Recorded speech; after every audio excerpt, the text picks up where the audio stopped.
So,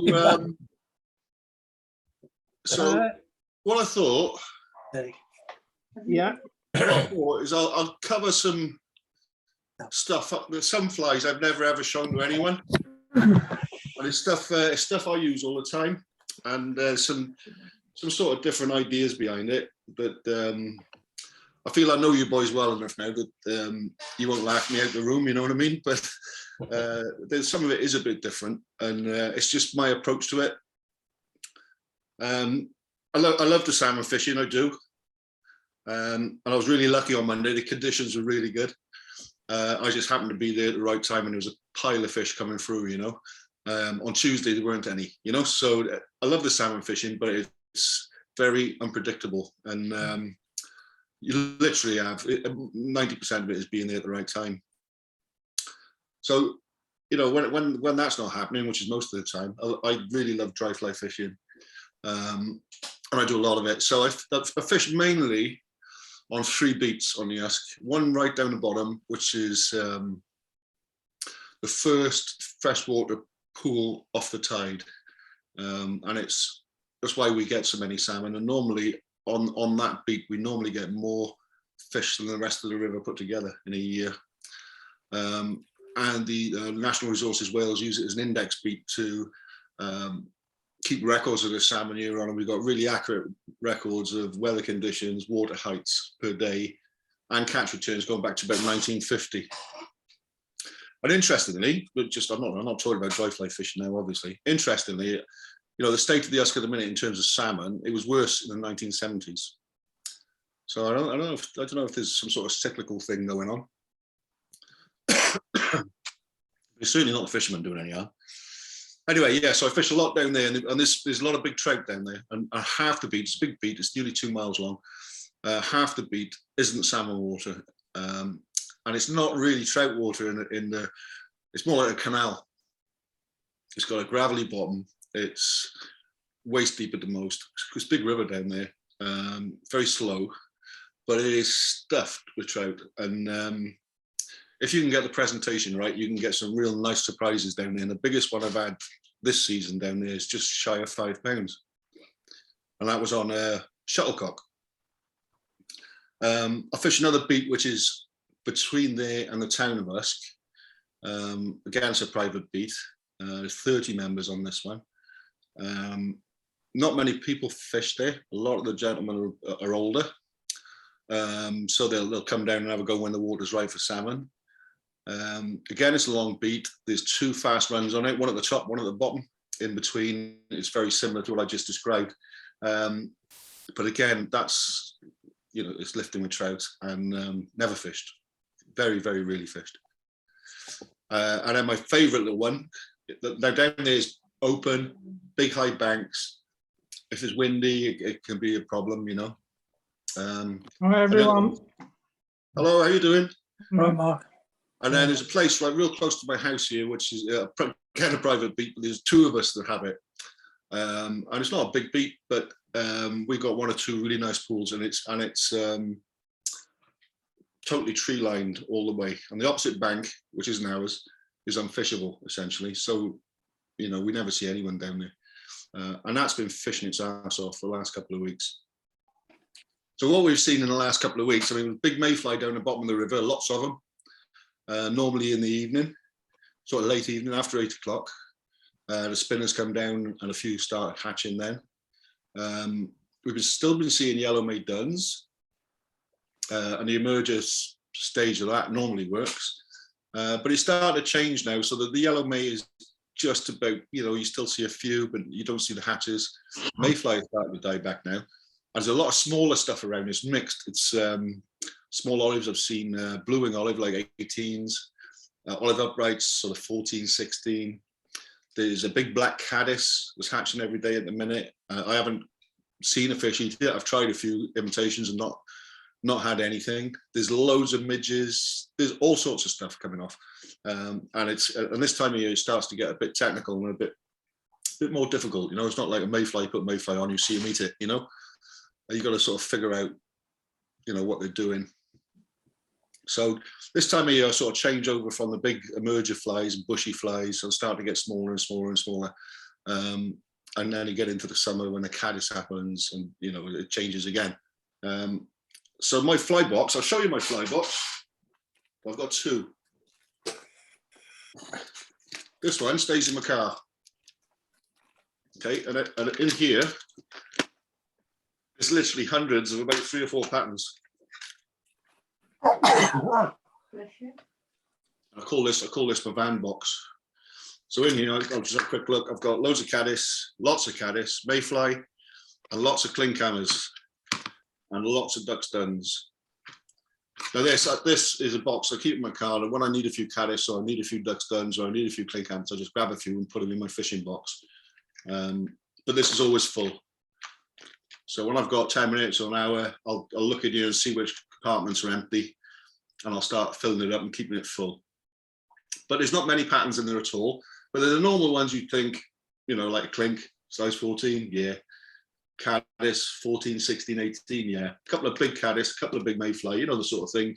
Jinglers for early season, the sort of stuff that you just go through, you know. So I've always got a few of them in my box, but this is my fishing bag. This is my fly box for right now. So I'd never carry many more than that. Yeah. So in there for right now, let's see if I can swap cameras over, just show you some of the things that have been working.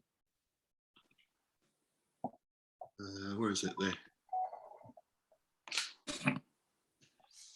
So stuff that's been like really working well for me this season. This is a yellow May emerger. Now the camera's not picking up the colours there really, but that thorax is like a slight pinkish colour. And that's a size 12, it's a big fly. That's been doing really well, but I've just taken them out of the box today. Then these also have been doing very well. And this is just a little shuttlecock, a size 16. But all that is 1 or 2 feathers and a piece of heron herl. That's it. And that's an absolute corking little fly. And I was fishing not this Monday just gone, the Monday before, down on that middle beat I was telling you about. And I was fishing, waiting for the mayfly. And I was fishing in some really shallow water, but ankle deep, leading into a riffle. It was a tail out of a pool. And there was 8 or 9 fish feeding there, and they were good trout. And I just couldn't catch them, you know, I just couldn't catch them. I tried everything I had with me, but I did have 2 rises to this fly, and I did have 1 on, and it ran out into the main river, around a down tree, into the riffle, and it was gone.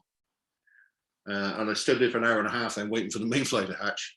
And then the mayfly come on, I caught 4 in 20 minutes, and you know, you're great. But I still come away thinking I'd failed, you know, because those fish I couldn't catch, I thought, you know, they were more of a challenge, and I couldn't stop thinking about them. Whereas the ones I got on a mayfly, well, you know, you sort of knew you were going to get them, you know. So that's the sort of fishing I like. I like it when I've got to try and work it out. So that's been really good. For the last couple of seasons, that's been really good. And then there's one here, which is one of the ones I'm going to tie tonight. And I call this the Mangled May. Now this is a mayfly pattern, believe it or not. So you've got a body of deer here, big long moose tails, badger hackle that's clipped underneath so it sits flat. It's a sort of spinner thing. It looks terrible, yeah. And a lot of my flies do. The ones I put on Facebook don't, but the ones I fish do. Yeah, and that's it's just a suggestive thing. And the thing about fishing with dry flies with crossover hatches, you know, like you learn, you know, someone tells you, oh, this is a good fly pattern. And I go, yeah, right, okay. You know, that person might fish once a week, once a fortnight, once a month. You know, they may have caught a fish on it and think it's good. I want stuff that's going to work consistently when the hatch is happening. So you sort of work it out yourself. And you know, the trigger on this, I was trying to get a fast, easy spinner, you can tell I don't care what they look like, but it had to float flat, had to have the long tails. The back end of it didn't need to sink, so that's why I've got that little wing at the back, so I can put a bit of floatant there. And I started fishing it. I made 5 of them to start with, and I give 3 to a friend of mine. And then he phoned me about a week later and said, "Fucking hell, I was catching some fish." And he said to me, even after the fish had ripped it up, it carried on catching. So I thought, fair enough, I'll give it a go. So I did. I took it down there, and I fished bang on the sort of spinner fall, start of the spinner fall, and the fish started to hit it. But what happened? Let me see if I can find. I was sort of lucky in that I tied it badly to start with. This is one of the first ones I tied. But I also tied it well in another way, but by accident. So after the first fish, this is because I just used anvil thread. So after the first fish or 2, this sort of thing started to happen. That rib broke. It got sharp teeth. You know, as you carried on fishing it, that rib got less and less. And then that wing just popped up like that. And then it was lethal. And it looks terrible, doesn't it? But by Christ, that was catching fish. Now that teaches you something, you know, that teaches you something. So that's given me another pattern now to try next season. The Mayfly's gone now, so I can't do it. So next year I'm going to tie the same thing. I'm not going to tie down the body. And I'm going to put in a much neater wing of deer here. And I think I'm on a good pattern there. Am I making sense to you? I know this looks terrible. Yeah. Yeah. I know this looks terrible. And you think, oh, easier to tie pretty flies. Well, I'm just sort of, this is my sort of approach to working out what's happening on the river, you know? So that's one I'm going to tie for you tonight. And another one I'm going to tie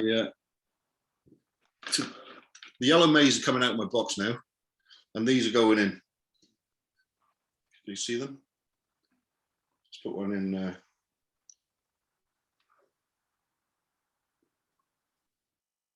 These are size 16 indicator clinks. So right now, in between the hatches and the shallow water, I love to clink and dink, you know, dry and dropper. These are size 16, and the nymphs I use are 20 and 22 bead heads. So I need quite a robust little fly that floats like hell. So this isn't really designed to catch fish. It's designed so I can see it, and it'll hold up 1 or 2 tiny nymphs. So that's a different approach again.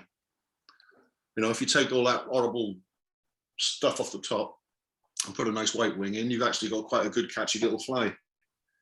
But the reason I'm showing you this one is the body construction on it is a material I discovered a couple of years ago that I use a lot now. And there's 2, 3, 4 patterns I use that use this material. Yeah. So I might tie you one of them because I've got one hook left. So this is size 16 Varavass. I'm going to call it a Klink hammer hook. I can't remember the code. It is a curved shank barbless. How's that?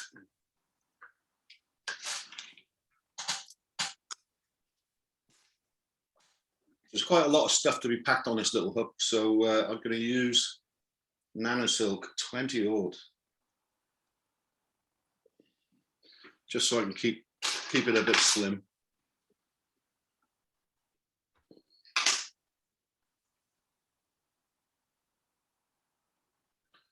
And the wing is my favourite parapost material, a JMC. I can't even see it there. So close, yeah, Paradry. So I use it in pink and sort of yellow, really.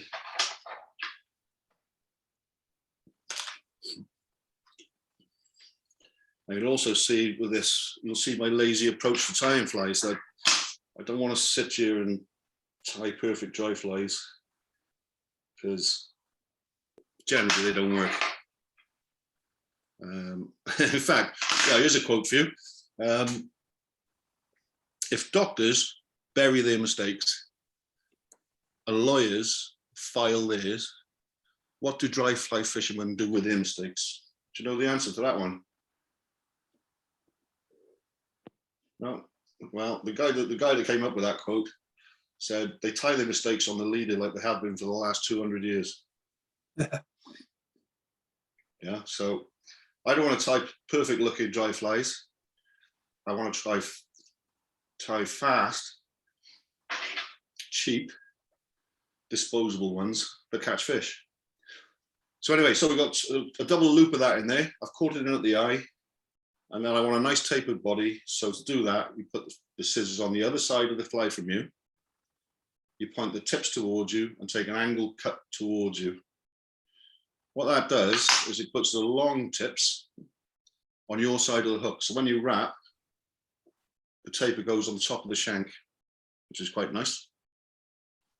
Then this is the material I use. This is called EP fibers, yeah? Are you aware of these? They're normally for saltwater patterns, really. But they're a mixed long polyfiber with all sorts of colors mixed into them, which I also like because no two flies are the same.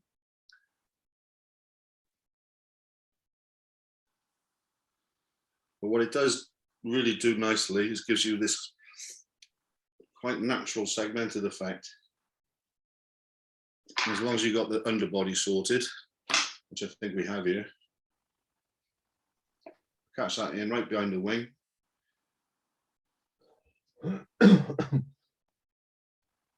Place it where I want it. There. Just got to be aware of these sort of flyaway ends.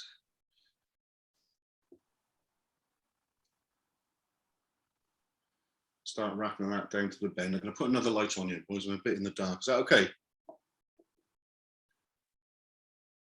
Yeah. Yes, perfect, Paul. So I go right down into the bend with this stuff. Separate it from the wing.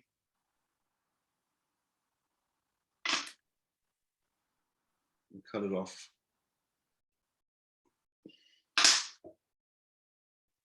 Then take a thread back up to the base of the wing. Now with this stuff, you just sort of pull it out so it goes taut, keep it flat, and just start to wrap. And because of the different colors in there, you get this sort of nice effect, which I think is quite natural. And you don't have to mess around with quill or even dubbing, you know. Come up to the wing, go in front of the wing, tie it off. It's quite robust, it floats.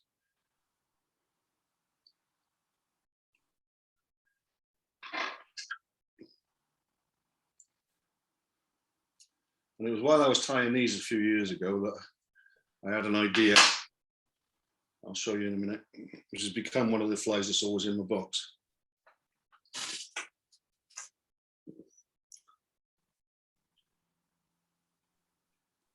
So this is a parachute fly. So I haven't posted the wing, I haven't tied in a hackle or anything yet. So nothing gets in the way while it's tying it. So I put it in the vise that way. Let's put that up so you can see it a bit. See what I mean about the body? You see that? It's like that sort of variegated look. I don't know if you can. Yeah. So I catch the thread on the base of the wing. Of course, me being me, I do it totally different to anybody else I've ever seen, but it works.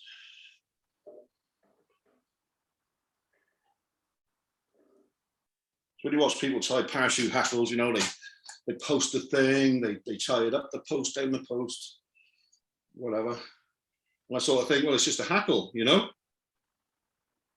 So I just tie them in just like I tie them in on any dry fly. So I tie them in with a good side facing me. Sort of leave a little bit of base down there. I'll take that nice and tight. I position the thread underneath the butts.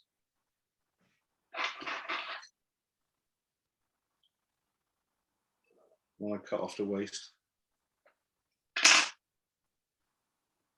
In the first wrap, because you've got that base of, you've taken stripped the fibers off that first wrap.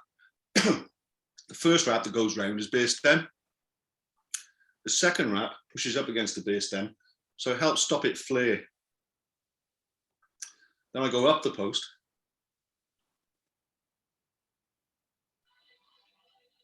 So that's 3 turns. Get rid of those 2 bits of the then. And then I go down the post with a couple of open turns. And the last wrap has got to be underneath the first wrap. So this is just like you're tying in 2 different colored hackles like you would on Adams, or, you tie the grizzly one, you tie it off, you tie the brown one, you go over the tie off for the first one and tie it off after the first one, so you've got a tiny head. Yeah. So I just keep all that tight. I take 2 turns underneath. Now I watch this butt here. I hold the wing and put the pressure on. See that butt? That goes exactly where it should be. Once it comes off at right angles, you know that's tight enough to whip finish. Take another turn, and then I whip finish.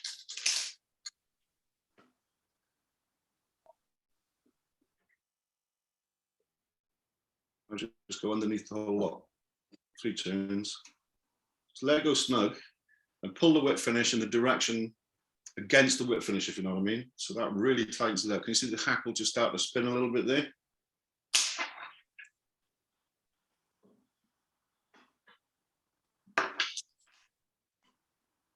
Just take this off. I've got 1 fiber there. I don't like 2 fibers, and you'll always get that. You'll always get those 2 fibers there, because when you're tying off against the hackle, you're tying off against the base stem, then your snip is just past that. So when you come in to snip with your scissors, you never get all those in one go. So if you have got a couple of under there, don't worry about it, just chop them off. Yeah. So I've got a couple there that I don't like. You can see them here. And that's where the hackle was tied off. They were the fibers on the base of the hackle. So I just go in there and chop them off. Then I take a cut here. We've got a really nice parachute hackle, and it works every time. So you tie it on with a base stem, round once with a base stem, go up the wing, go down through the wing, and tie it off underneath the first wrap. Yeah. So in the space of 3 wraps, you've actually got 6. So when you look at a lot of parachutes, I see them all the time. I like Facebook and fucking Instagram. I see them all the time, and it looks like a spiral staircase going up the post, if you know what I mean. And that hackle is so thick that it's not doing much. It floats on the underside. You know what I mean? So I think this is a lot of hackle, but there's a lot of hackle there because I'm going to gink it to the hilt, because I'm hanging nymphs underneath it. So that's how I do parachutes. Anyway, so when I first started using this this EP fiber for the body, I liked it so much. I thought, oh yeah, that's nice. And at the time, I was messing around with trailing shucks on flies. And I still mess around with that, and I still like it quite a bit. Although not as much as I used to. I still use it on one pattern. So I thought I could make a body and a trailing shuck out of this. So that's going to cut out one material from the fly, So let's see if we can do one of that.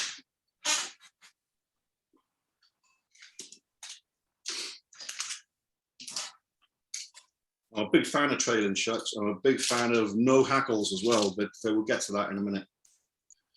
So this is the first version of a fly I call the string thing. So the string thing is essentially 3 flies. So you've got a parachute string thing, you've got the string thing, and you've got a thing I call a backstop caddis, but they're all tied in roughly the same way. using the EP fibers, that is. So this could be tied on a curved hook or a flat hook. I'm using a flat one here. And it's important to use fine wire hooks for these.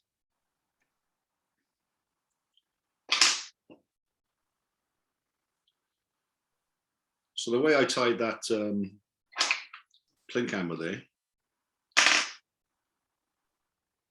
I'm essentially going to do the same with the EP fibers. So I'll catch them in at the eye. Go back a little bit, form a loop. And use the EP fibers as the underbody. Round the bend slightly.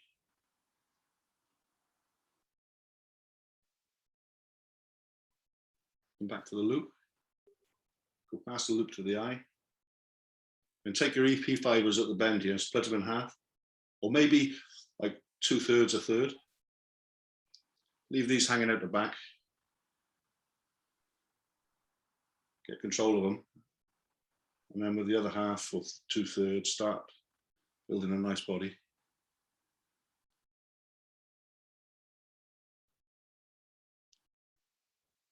Go up to the base of the wing.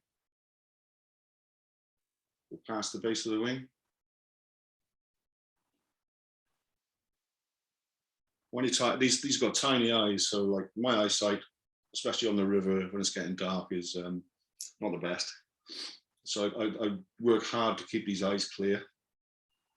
So I go once over the material, once around the shank, once over the material, once around the shank, and whip finish. But whip finish in front of the material, so the cut is going to be behind where you've whip finished. So it doesn't go out over the eye.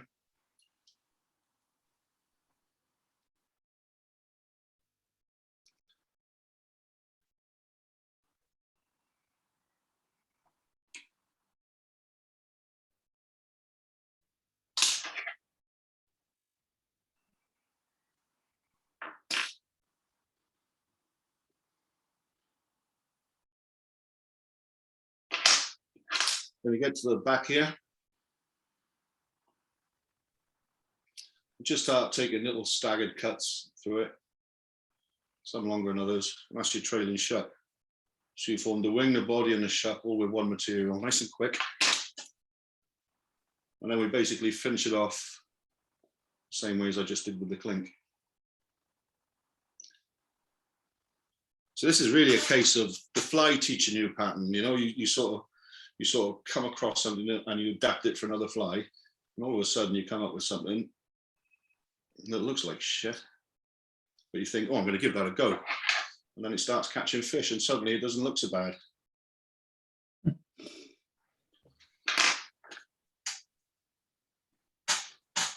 But like I say, boys, these aren't flies that I, go to the fly fair and show off. Yeah. But they're some of the first flies I'll tie on when I go to the river. So same thing. Catch it in like you would on a normal dry fly. Bit of bare stem sticking out there.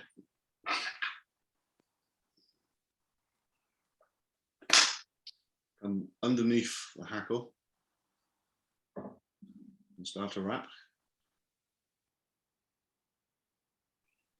Up the shank, not up the shank, up the wing. Put it tight.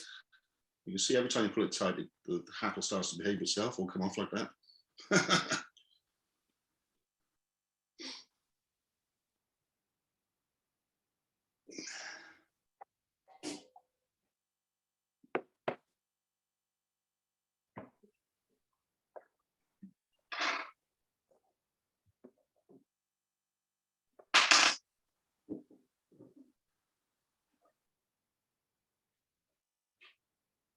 This was the first version of the string thing. So I started tying these after I met Enrico Pugliese. I'm messing up, boys, sorry. A guy called Enrico Pugliese and makes these fibers. He was at the Dutch Fly Fair, God knows how long ago.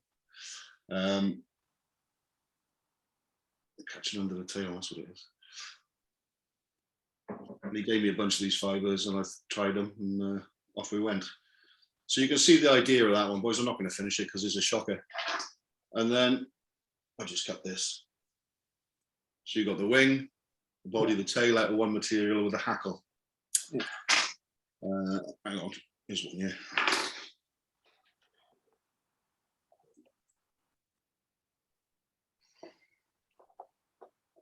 That's what they should look like. Nice. What colour's that, Paul? It's like it's a badger hackle, but the actual material is made up of all different colours. Look, if I can get it in focus. So you can make brown ones out of that, tan ones, green ones, pale green ones, dark green ones. You just pick what you want out of it. And it comes in a great big long hank, about 10 inches long, and about, oh, it's a huge chunk of the stuff for nothing, you know, hardly anything. Great material. So I started fishing these, and these were working really well for olives. And then I sort of, round about the time the shuttlecock come to light, I thought, why don't I try and make a string thing version? So I did, and this one has been in my box ever since, and it's well, it's stupidly simple. I tie it from 12 to 18, and I just use that, buy hanks of that stuff and just use it. You know, so I got light ones, dark ones, brown ones, black ones, whatever you pull off. So this is a 14.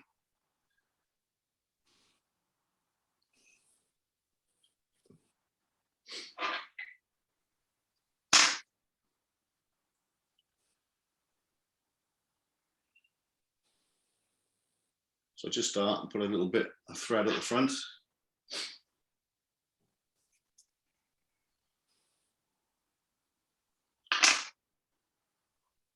Get myself some EP fibre. You can see in this lot, I've got quite a bit of tan, some green. And that's just pulled out of the hank. I didn't look for that. Just take it as it comes. So for this one, I tie in the loop and the tail at the same. So I fold it. I tie in the loop and the tail at the same time. So I go immediately behind the eye. I tie the loop out over the eye. I take the tail and the long piece back to the bend.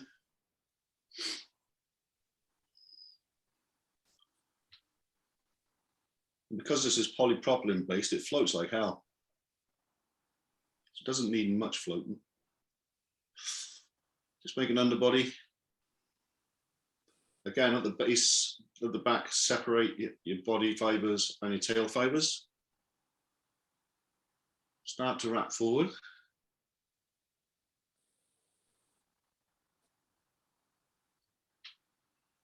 And when you get back to the wing, tie off your body on top of the wing. Just a couple of turns. Cut it the same length as the wing. Take the wing back and whip finish in front. And that leaves that lovely clear eye, which I like. So I can get the tippet through there.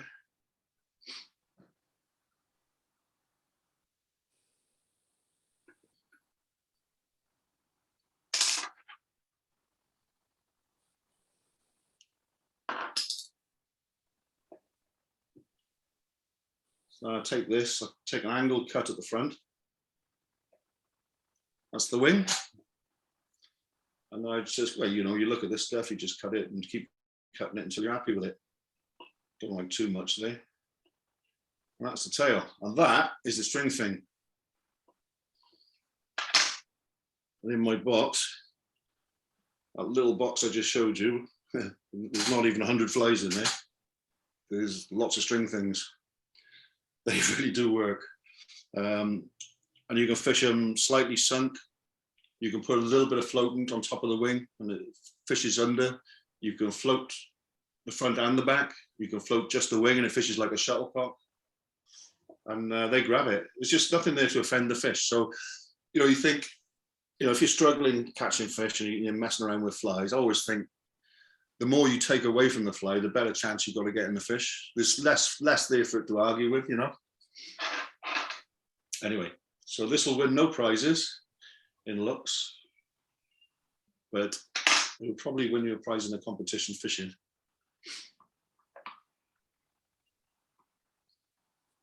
Yeah, the string thing.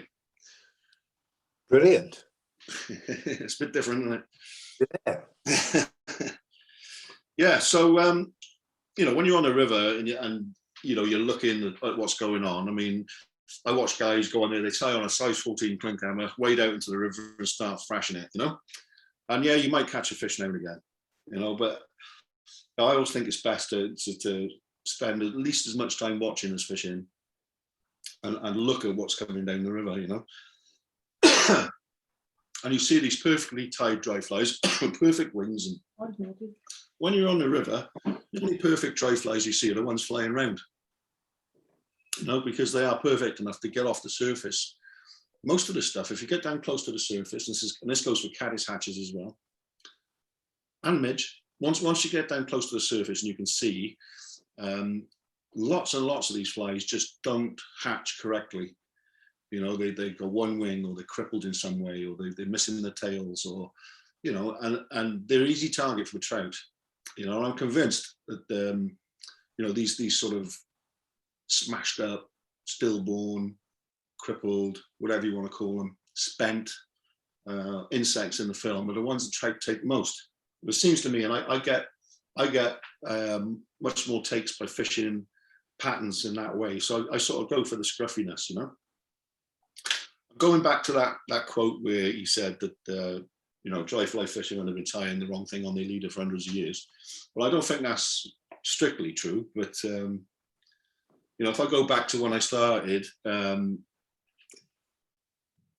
dry flies around here and around where I lived then was like really simple hackle things. Like here, around here, it would be the baby sunfly. It would be the grey duster, you know. It would be the halfstone, the infallible, you know, just simple tail, body, hackle, no wings. And they were fished as wet flies and dry flies, depending on the hackle they put on. And the halfstone is one I grew up with, and I still fish it now. So that's like, you know, I mean, 40 years of dry fly fishing, I suppose, but and I still use these and I still rate them highly. So this is a halfstone. Now these flies, I tie a bunch of them. I tie a light one, a dark one. I tie a one that's like a pheasant tail color, you know, for the spinners. I tie them on 14 16s. I don't think it's much use for dry flies with hackles much smaller than a 16. There's a lot easier and more productive ways of tying a dry fly. But so this was tied with yellow thread. I like these to be quite sparse and spindly, because, you know, the sort of flies these are imitating now, the small olives that are coming now and later on in the summer, are quite tiny and quite skinny. And then give it a tail, because they do have tails. And the tail helps keep the back end of the hook up. You can always cut it off if you want one without a tail. And I just use the hackles from the base of the cape. In this case, it's a badger. Yeah, let me do it right and not use a badger. Halfstone to halfstone. So this is a natural dun cape, yeah? Mm-hmm. Right, so that's the cape you want for a halfstone, or a honey dun if you can find one. So I just use the long or the longer feathers, and on these whiting and Hebert capes, those long feathers are perfect for a size 14 hook or smaller. Size 12 with a pinch, so you don't need to go out and spend a fortune on Coq de Leon, boys. You really don't. You know, yeah. Well, you can if you want, of course. Yeah, I'd rather spend it on fucking fags and beer. Anyway, so catch in your tail. I normally catch it in towards the eye. And you want a nice sort of, quite a long tail, not too long. And if you peel the fibers off, try and keep the underside on top, you'll get that nice curve in the tail. Doesn't matter, but it sort of looks good for a while. Now this little series of flies, like I said, I've got a light one, a dark one. I call them Ruff Nuffs because I sort of like them to look a bit mangled. And I took someone out once. I said, choose one of them, choose a rough one. And he picked one out and said, is this rough enough? And that's why I call them Ruff Nuffs. Anyway, so the Ruff Nuffs all tied the same, just slightly different colours. So now I take a nice dry fly hackle. I don't worry about the length. Trout don't read books written by Americans on the length of hackles. I take it to about the third point. I catch it in facing forward. Sorry, I'm lying. It's the wrong flight. Take it to the front. Catch it in facing forward. Good side up. Take the thread back.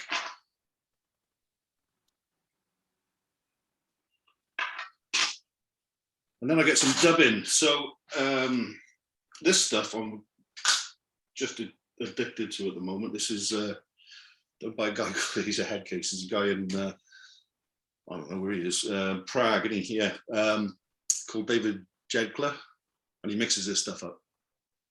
But it is beautiful, really good. Good stuff though, Paul, eh? What? I say it's good stuff though. Oh, Christ, yeah. Yeah.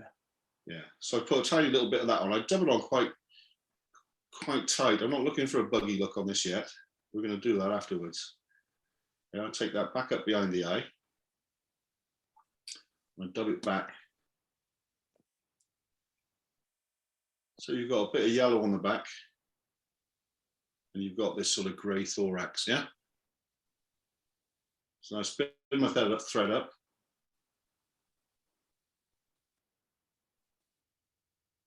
Take a turn at the eye. Now tying the hackle in this way, you'll never block up the eye of the hook. Again, it's my thing about having a nice clear eye. Now I take open turns back, spin the thread, just wiggle it through the hackle. And then you can just make the smallest head you've ever seen on a fly.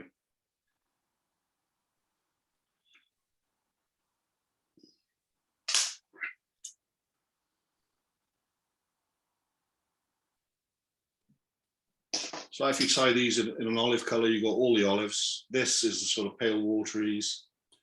If you tie it with a red thread at the back and a darker hackle, you've got sort of iron blues. If you tie it in sort of pheasant tail type colors, then you've got spinners. So what I do now, which you're going to hate, right, is hackle dries like this are not the most effective flies, yeah? But before you fish this,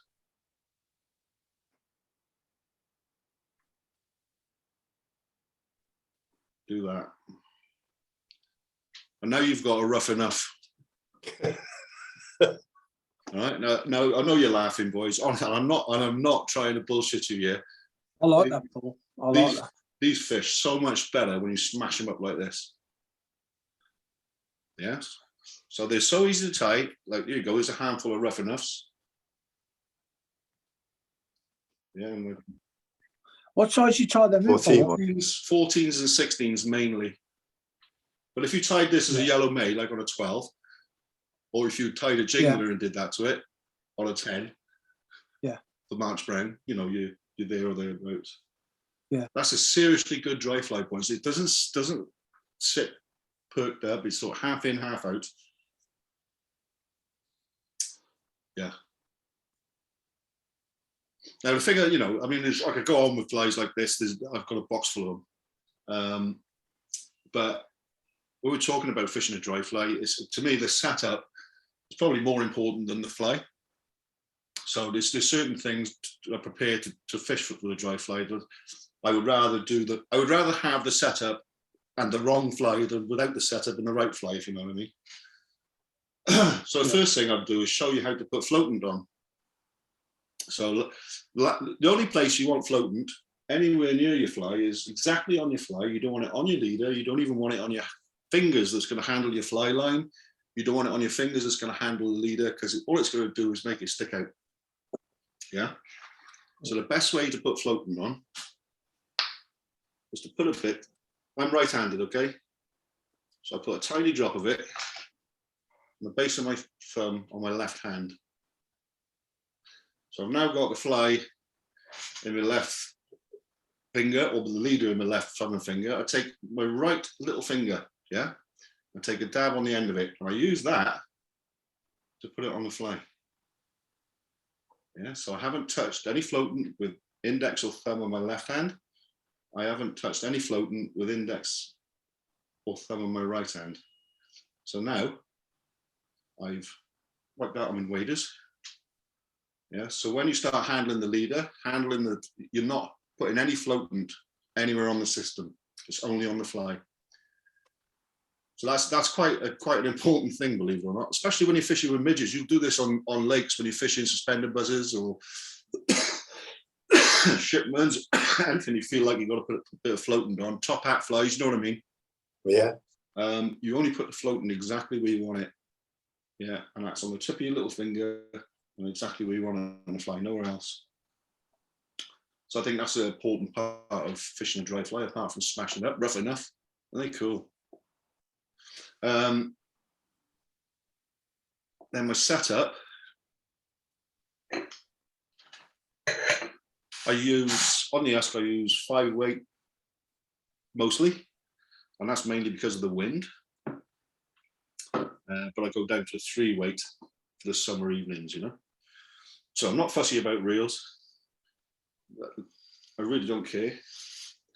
On fly lines, I am fussy on, and I like them. They've got sort of taper towards the rear of the belly, just so I grew up as a salmon caster, so I do a lot of spade casts and roll casts, off the tip casts, which I still use in dry fly fishing. So if you've got that weight towards your hand rather than towards the tip, those sort of casts come nicely. So there's lots of them out there now. They call them tacticals, Airflow Tactical, Barrio SLX, a couple of the Rio ones do it.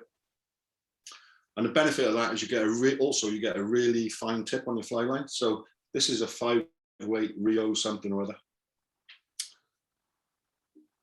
I like them to have loops on the end. The factory loops are okay as long as they're nice and fine, okay? If they're not, I cut them off and I whip one on myself. This one's all right.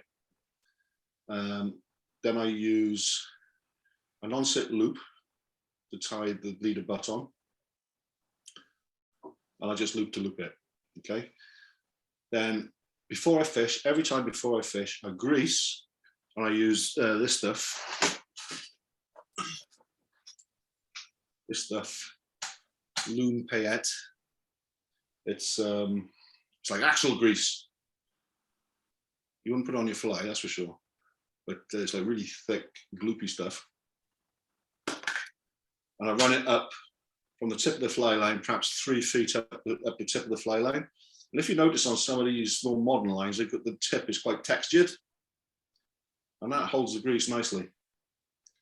And then I grease from the loop. So I get plenty of grease around here. And I grease down the leader as far as the end of the taper. And one of the biggest reasons for losing the fish on a dry fly is if the tip of your fly line sinking or your the leader butt sinking. So when you strike, you're striking against the water, not against the fish. Yeah, and then the last part before you tie the fly on, or after you've tied the fly on the tippet, I degrease that, and I use, where did I put that stuff? And I use just normal Fuller's Earth. There's lots of it out there. Looks like that. it's like squidgy stuff. It's full as earth mixed with detergent, washing up liquid, basically. So I degrease the tippet from the fly back to the taper, so the tippet sinks. Yeah, and no matter what they say about fluorocarbon, when you're in dry flies, it doesn't sink. When you're down to 6x, 7x, 8x, even 4 or 5x, it doesn't sink. All it takes is a little bit of grease off your hands. If you rub your face, rub your nose, you've got grease on your fingers, you touch the leader, it'll float. You know, so you have to, you don't have to, but it pays dividends to degrease your leader probably every third cast, which is a bit tedious, but I'd rather do that than struggle to catch, you know. So this leader is about 16 feet long. It goes, I use them in 5X is the biggest. So 5X would be, I don't know, 4.5 pounds maybe, depending on the make. And I use them down to 8X. So 6 and 7X would be the most common ones I use for the husk. Now, when you think about the construction of leaders, these are off the shelf ones. Now, if they're good ones, on the packet, they'll give you the length of the butt, the length of the taper, and the length of the tippet.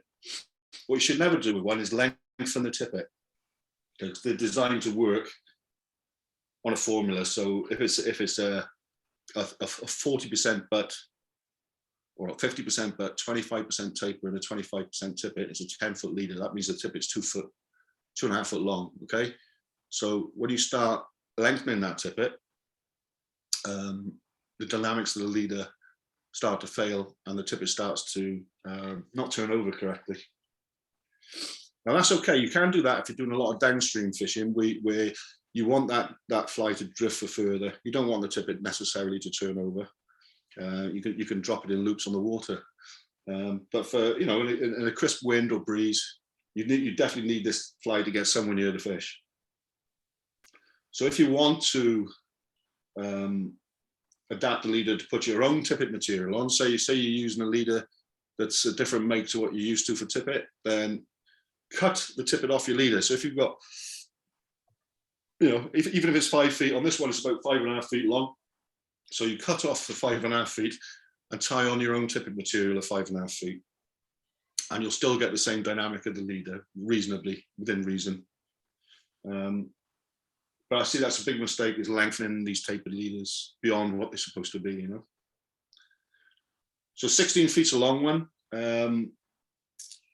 You need them probably 9, 11, 14 would be okay. So 9 foot on a 7 or 8 foot rod. Yeah, 11 or 14 on a 9 foot rod. If you can manage a 16, then by all means use a 16, or even longer. Some of the boys use really long ones. So that's me set up. Tie the fly on with whatever knot. I like grinners. I like Palomars. I like blood knots. I don't mind really. Then the other stuff I carry with me is hand sanitizer. And that's not because I'm a big girl, it's because the husk is full of shit, literally. And also, once you've got that grease on your hands, the grease from the floatants you put on, this cleans it off nicely. What else have I got here? I've got a whole bunch of leaders, all different types. Is that alloy still? Hi, mate. A bunch of leaders, 9, 14 for various. I've got tippet down to from 4 down to 8x on here. I'll show you what the 4x is for in a minute. I've got a spool of 8x there I haven't opened yet. I got this stuff, the desiccant, which I think is marvelous. I use more of this than actual floatant. Good stuff. I've got the IKEA box of tricks in the bottom. My IKEA bag, and it's full of woolly buggers and marabou jigs. So when the dry flies aren't working, I give these a go. So that's what the 4X tippet's for. Don't often show people those. And then my box of nymphs, here's my box of nymphs. TMC 2488. These are all 20s, 22s. And these are the ones that I fish underneath. This Klink type fly, which I call the Tutti Frutti. So that's it. That's everything in my little bag here. I've got forceps. Oh yeah, I've got a little, if you can see it there, I've got a little safety clip with a load of leader rings on it. Oh, maybe I haven't got any leader rings. Oh, I have, right down the bottom there. Yep. Yeah, so I've got them. That's it. My snips are always around my neck on my waders, and I carry a spare pair of forceps in my waders. And that's it, really, boys. There's a recommendation for you while I'm at it. This tippet here. This is TMC Finesse, Tiemco, and it really is beautiful stuff. It's really strong for its size. It's like fishing a hare, you know. But yeah, it's good stuff if you can get it. I'll buy it from a guy in France on the web. That's just a little thing. If you ever see it, try it.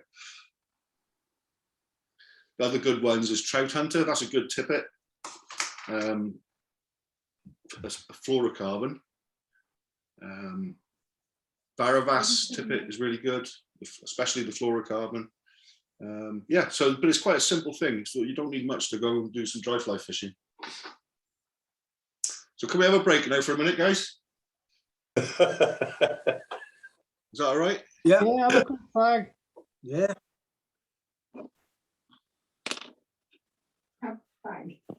Have a fag. Yeah. I'm listening to you, girl. Aye.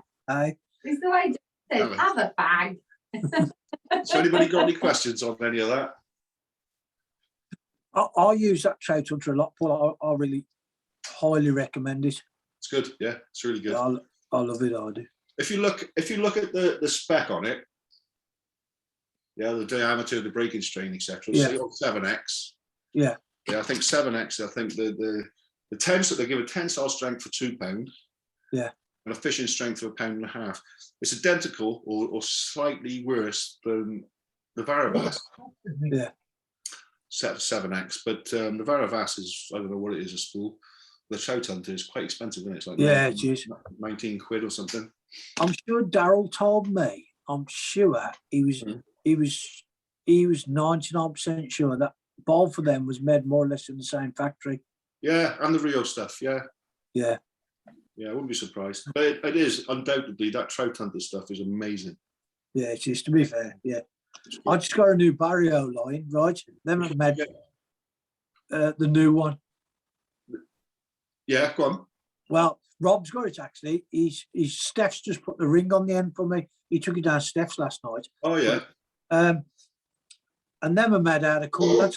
On the end, it's got Cortland. Yeah, they made it. Yeah, I know they're made by Cortland. Yeah. Yeah. But do you know what? Is the tapers on his lines? I think are really nice. Yeah. You know, and they are. You know, like a Rio is what 120 quid now, and one of his is 50. Yeah. 48 quid. Yeah. Yeah. Yeah. Yeah. Yeah, nice lines. I used Rob's the other day, and I said to Rob, I got a Rio, and I said, get that. They've stopped making the LT, haven't they? Yeah. Yeah, they stopped making. I got an LT, and he's had some stick now. So he got me one, and he took it down Steph's the other night to have the ring put on the end. Nice. So I'll have that tomorrow. Well, yeah, tomorrow. Very nice. Yeah. Yeah. So that's really, you know, that's sort of my approach. You know, I spend more time looking than casting. Yeah. And I went out with a guy the other day, and he said to me the next day, he said, "Do you know what? I was watching last night. You cast 5 or 6 times and you caught 4 fish." Yeah. And I seemed to me like it's in my mind I'd been casting a lot, but you know, you just wait and bide your time and watch what they're doing, and they don't. As long as you don't scare them, they hang around, as you know, Tim. Yeah. I think that's a big thing, is to sit and watch what they're taking, more so than fishing for them. Yeah. 100% in it, Paul. It is. Yeah, Those ones I had on that manky old mayfly, the mangled may as I call it, the other night. I was struggling so much with those guys in the slack water. I waded into the fast water, so it would hide my noise, you know. Yeah. And I was casting out of the fast into the slack, and all of a sudden I saw this nose come up and take this dun off the surface, Mayfly Dun. And I thought, right, this is it, you know. And then here, they're all coming, and you know they're taking dry off the surface because you hear the noise. Yeah. It's like they've sucked the cork out of a bottle in it, you know. Yeah. Whereas all the others were taking just subsurface earlier on, which I was struggling with. Yeah. I didn't have any wet flies with me, you know. It was like one of them. I was so overconfident that I could get them. I just left what I needed at home. But yeah, and then, you know, sometimes it just works. You know, you just know what to put on, and you know it's going to work. Yeah. But that's not every day, is it? No. We went on Sputty on Sunday. You know, the one by the chicken place, just below our big event. I know And there was a fish there under the bank on the far side. I had at least 3/4 of an hour at him, and Rob had half an hour or more at him. Yeah. Not one of us rose him. It happens. And a good fish as well he was. Yeah. But little dimple. Yeah. Constantly, but he wouldn't have nothing. You tried the midges? Yeah, I tried it. Everything, mate. Do you know a top hat midge? No. Size 16, 18. Yeah. Black thread, that's it, with a rib. And then, you know, the really thin booby cord? Yeah. About 3 millimeters. Just a tiny chunk of that as a head. Yeah. Tie it on your leader. Get your little finger thing with the floatant, and put the floatant on top of the little bit of foam. And they outfish, you know, the shuttlecock type ones. They outfish those quite regularly because you haven't got that wing sticking up. Yeah. And the midges just hang in the surface film. Oh, Try it. And you fish a shuttlecock on the point. Yeah. And then one of them on a dropper. Yeah. The shuttlecock, you watch the shuttlecock because you can't see the top half. Yeah. I got you. Yeah. Good idea. Tiny things, tiny things. Yeah. Good idea. Yeah. Worth knowing that. Yeah. Yeah. Try that. I'll bring some of the foam tomorrow, so you can. I've got it here. I've had it cut for me. It's like really thin, you know. Yeah. Yeah. Yeah, I'm looking forward to the weekend. With Justin's coming up tomorrow night, I think he said. He texted me the other day. You coming down Friday night? I said, yeah. Yeah, Josh will be there. Yeah, there'll be quite a few. I mean, last one I went to was quite busy. Was it? Oh, good. Yeah. I think Deer Creek's there as well, isn't he? Yeah. Yeah, he's coming down. Yeah. Yeah. So you're coming, Derek, and you? Yeah, I certainly am. Yeah, I'm picking Pete up in the morning, Yeah. and I think Big Pete's coming as well. Okay. Good. Yeah, be a good week. They got some grub on as well, haven't they? Yeah, they got a pig roast. Big. Tidy. They've only just caught it, Dick. Should we do one of these mangled mays then, boys? I know you're dying to see one. Yeah. Yeah. So this is size. May I interrupt you? Yeah. I have seen a lot of dry fly videos online and stuff like that, and every time I watch videos tying dry flies, they, you know, don't begin on the head of the fly to hackle down or to wind up the hackle. And I've seen, this was my first time I've seen that. And I really appreciate this because it looks to me like much more easy if you tie from the front. All about easy, mate. All about easy. Yeah. There's a few ways of doing hackles if you want to see them. I mean, I'll just do this quickly so you can. To make a really nice dry fly hackle, it helps if you've got a shoulder at the front and the back of the hackle where you're tying it in. All right, I'll show you what I mean. So let's say we're going to tie a cripple type pattern, yeah?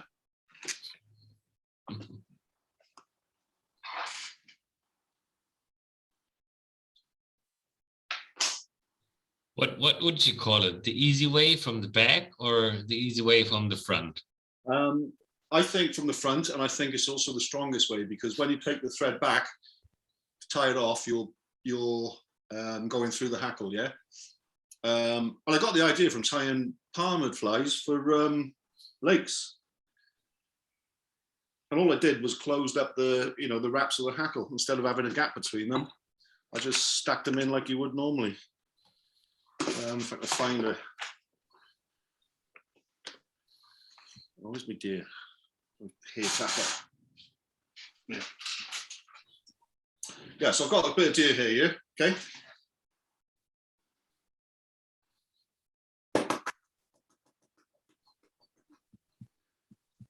Just gonna even off the tips a bit.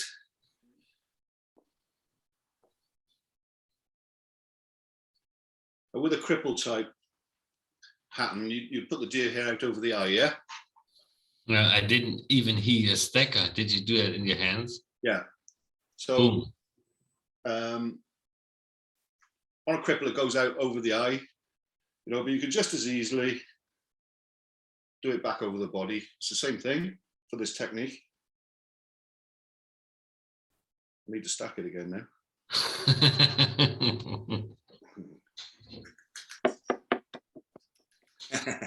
Now again, yeah. Nice.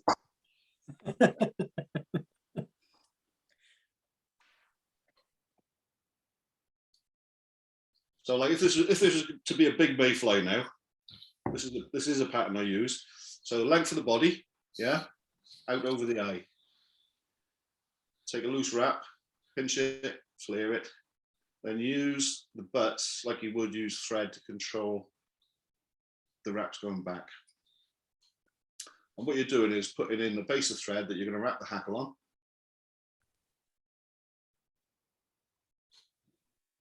Creating the body.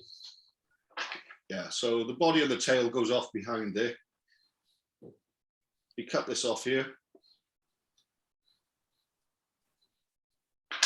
And this is where I tie in my hackle. And this method gives you a really neat finish, because when you start the hackle, there's a shoulder to push up against. And when you finish the hackle, there's a shoulder to finish against. So it pushes the hackle fibers together, and you can get quite a neat finish. So I just good side towards me.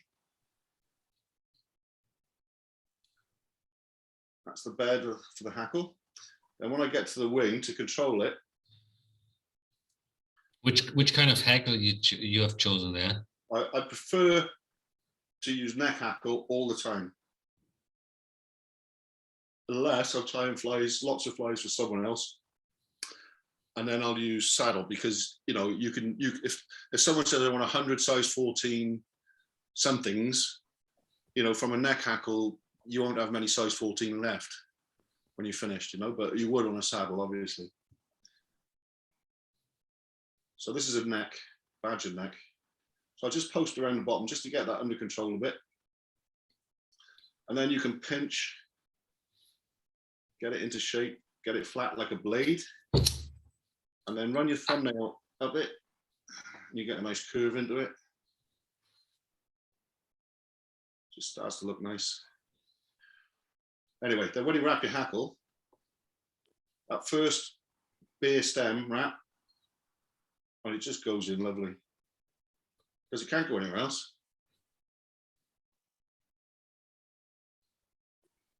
Boom. Easy.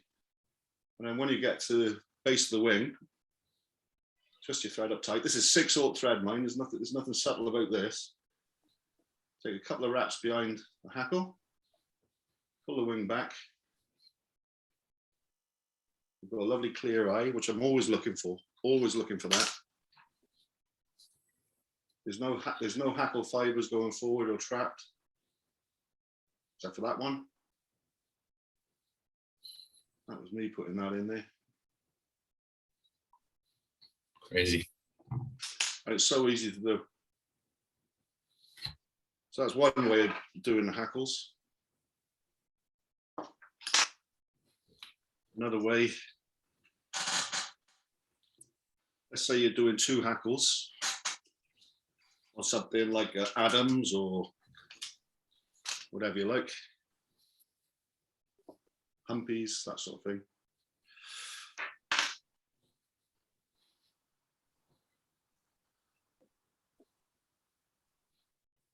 Again, this is starting at the back.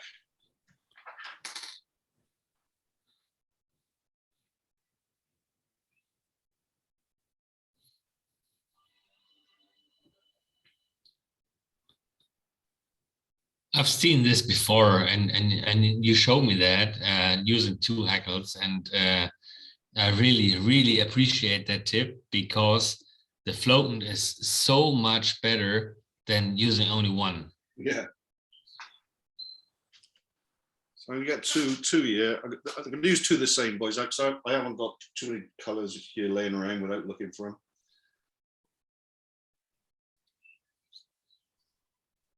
So imagine this was an Adams and you had a grizzle and a brown. So you just strip them as you would. So I've got 2 there. Good side towards you. And when you tie them in so the stems are parallel to each other going down the shank. They're not on top of each other, if you know what I mean.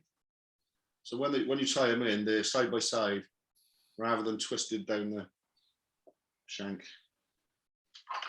It gives you that nice flat base. The more you can keep that base you wrap over flat, the better. Stop short of the eye, lift your hackles, take the second one, so the one nearest the shank, and wrap that one first. Go down.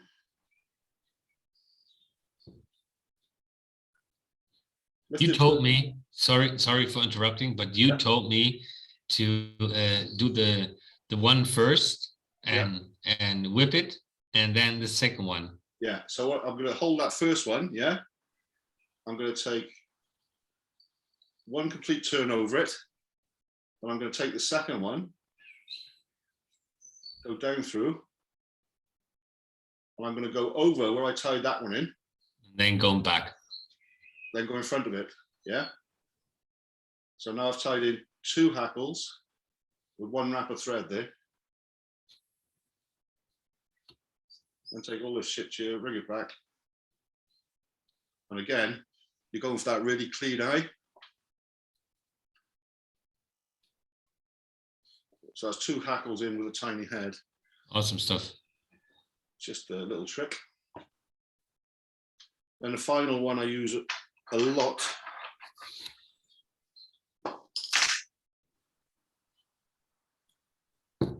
is that reverse thing. What do I do with those hooks?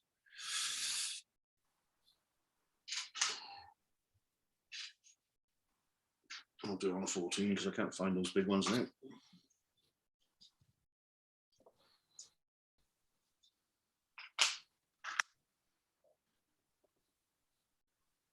I use this method for wet flies as well, but with the hen hackle, obviously. So I sort of tie the fly front to back, really. So normally there'd be a body and a tail maybe on there. Before I put the body or tail on, I tie the hackling. So I take the thread just before the eye. If you strip the hackle and leave the base on, you've got like a handle you can hold. And you can adjust the angle of it very easily. If you just hold it by a bare stem, it wants to go where it wants to go, you know, but hold it this way, it can't. So I tuck it in underneath the eye, so it's caught there. Take a wrap over it, and it goes in position every time. Can't go anywhere else. Do you do the two hacker thing based on the buoyancy or silhouette? Buoyancy. And normally only, you know, to be honest with you, for mayflies, I'd only use that on a big mayfly. Yeah, so for my small flies, I would do it this way, and not many turns, to be honest with you. 4 at the most. So then you've got that little bit of base down there again. So that first wrap actually gives the hackle a little wall to rest against.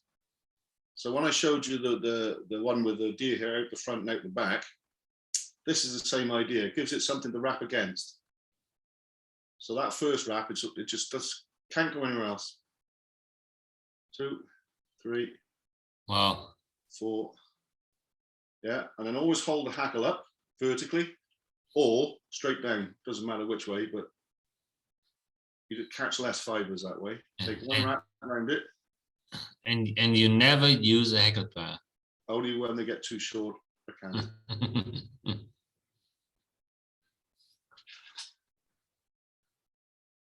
And again, you haven't got much going out. Well, nothing in this case. I haven't caught anything. You get a nice neat head.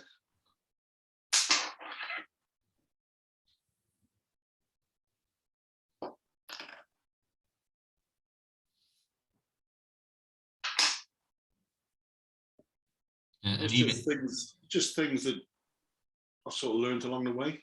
And sometimes I think I'm wrong. You know, you go on YouTube or you watch endless videos on Facebook and stuff, and you think, oh, I don't do it like that.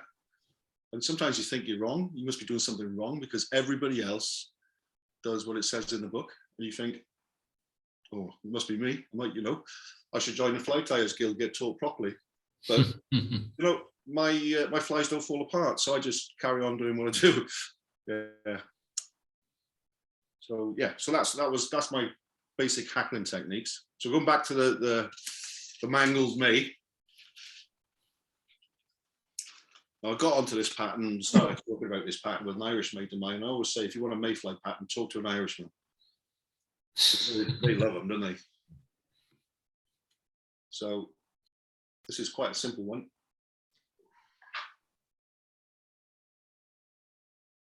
Mainly imitates the spinner. So the tails is moose hawk, which is long and stiff, and the same color as mayfly tails. And mayfly duns don't have much of a tail. They're less than half the body length, always. So that's the first thing. If you're imitating a dun, put on short tails. If you want to do the spinner, then they've got long tails. So on this one, I'm going to go for long tails. The moose mane's got a curve in it. So when you stack it even first vertically, then stack it at an angle. And when it comes out, all your curves will be going in the same way, look.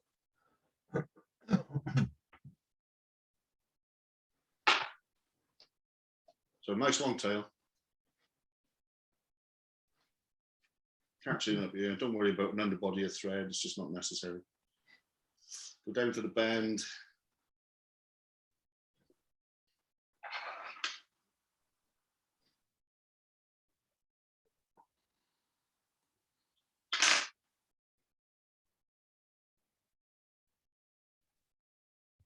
To the eye. Now the body is like deer hair, and what you want is the spongy stuff. So it's like, you know, quite soft stuff. That's a little chunk, or quite a big chunk actually. Get rid of the under fur.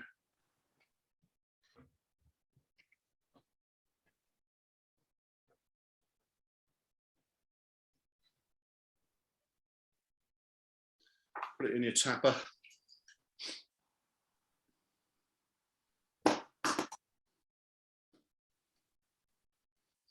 See that trick again with all the curl goes the same way? It's really good when you're doing hair wings for sandalflies, or you want all your perfect mayfly tails.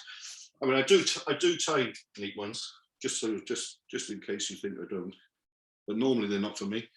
So there's like a royal wolf. So you can see that like on there, I've tried to get all the tails going the same way. Everything nice and neat, but I wouldn't fish that if you paid me. But there you go. So now the length of the body is from the eye to the bend. So those tips are going to be like a little mini LK wing at the back. So I cut it to that length. Catch it in behind the eye. Tighten on it. And there's that nice little shoulder for the hackle. I go back. That's the bed for the hackle. Yeah. So now I go in open turns. Back, back, back, back, back. Tighten up. I won't finish there.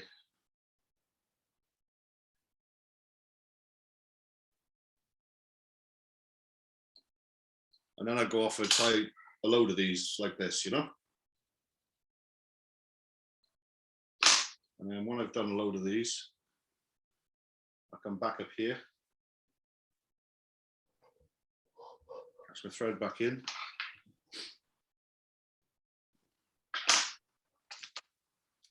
And now I'm looking for these big long feathers at the base of the neck, yeah? So you want quite a bit, you know, basically the biggest feathers you've got on the cape. This is a size 10 hook. These feathers are probably size 8, but I'm not too fussy about it, as you know.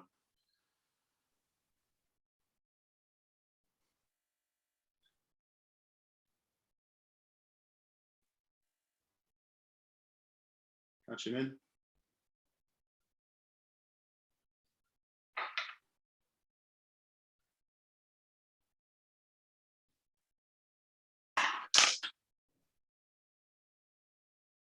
Spin your thread up so it's nice and corded, you know, it's nice and tight. Take that first wrap with a bare stem and off you go. Get plenty of hackling on this one. I've left a gap in there. That wasn't intentional, that was just me being rough. Catch it in with one complete wrap. Wiggle your way through it.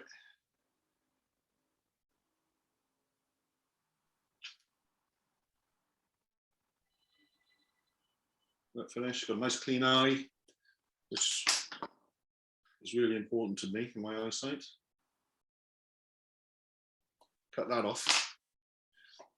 And then what I do is I turn it vertically in the vise. And I turn it to face me. So you're looking at the hackle. Yeah, see how neat that is going backwards. Turn it to face me, so I'm looking down the length of the shank. Normally I use curved scissors for this, if I've got some here. Yeah. So what I do then is I cut the base of the fibers away, the ones underneath, in a sort of semicircle around the base of the fly.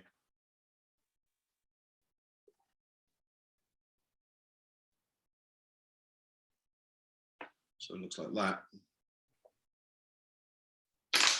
And that's it, that's the Mangled May. As unlikely as it looks, you don't have to catch fish. So you can put a bit of floatant in these tips here. Because this is quite a big, heavy hook, you know. And you put a bit of floatant on the hackle and away to go. And like I say, when the fish bite through those thread wraps and all that gear here comes up like a wing, you just carry on fishing it. Ugly. Sorry, I missed a few seconds, but was it a pheasant tail? Moose. Moose. And you told something about the size of the hook, but the mayflies are like huge sometimes, you know. Yeah, that's a long shank 10. So it's a partridge nymph long.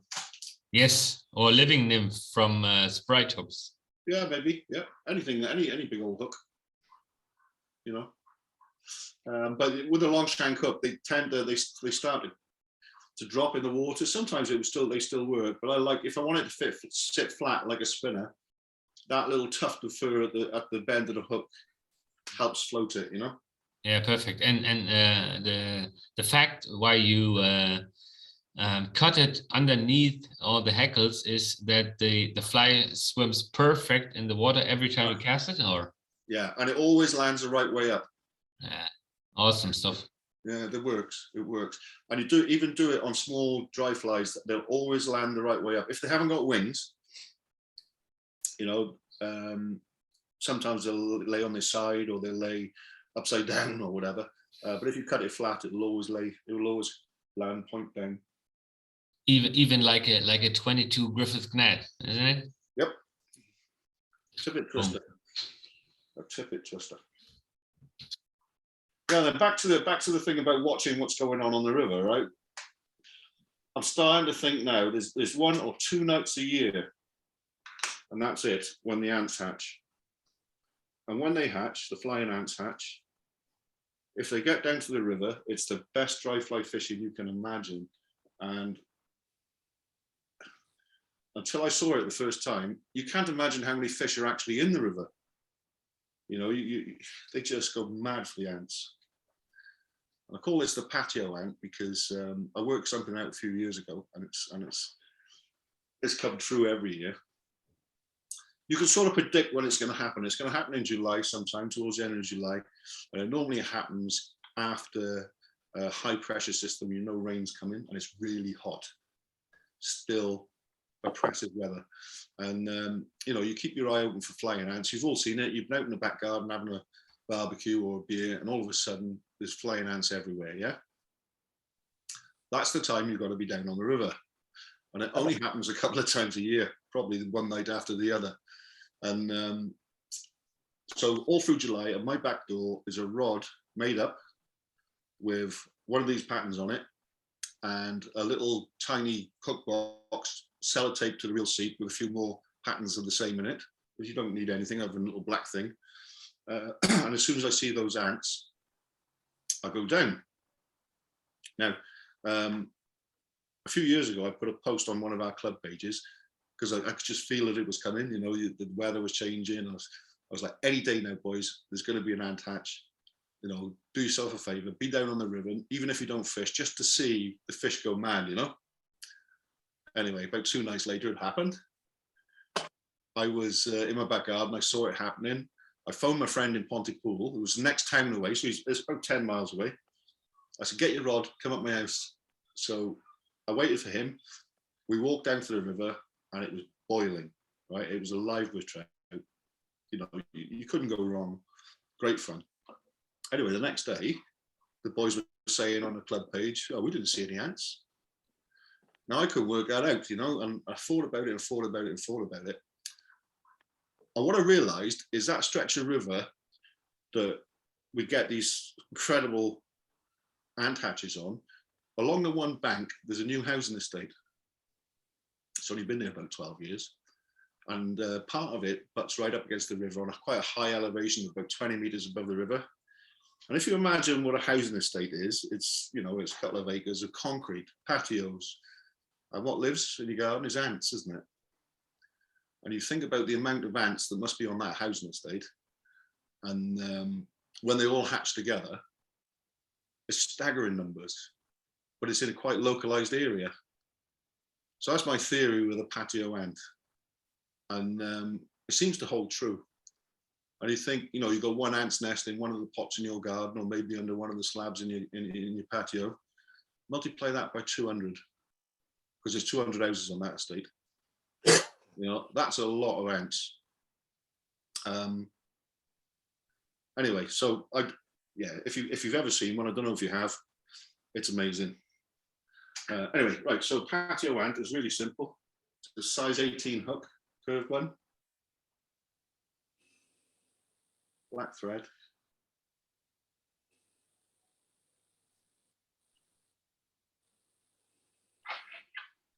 Just catch it behind the eye. And then I use just some polypropylene yarn, darning yarn in black.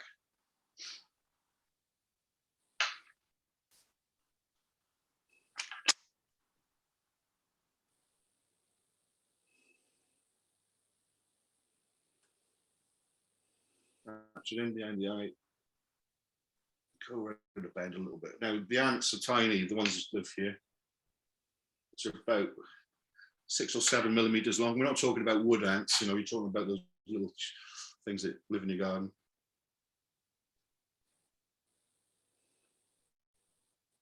Take it back up to just behind the eye.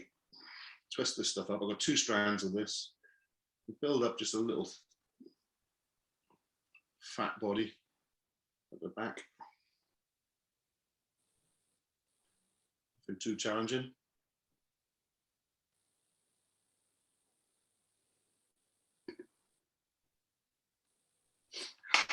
Cut it off.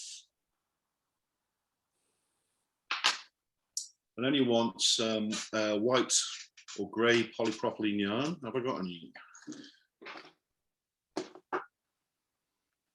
I thought I put some out, I can't see it. Okay, I'm going to use fluorescent yellow, just so you can see if I can find that. Where's that going? Amongst yourself, yeah. There it is.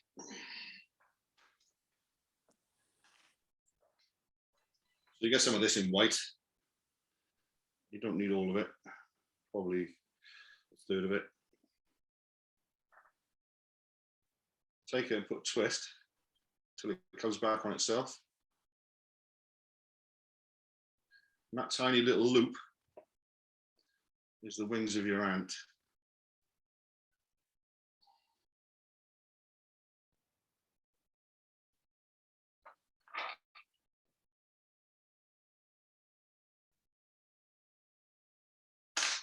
And a bit more of the black stuff at the front. And that's essentially it. And what you do is you put a little bit of floatant on the loop.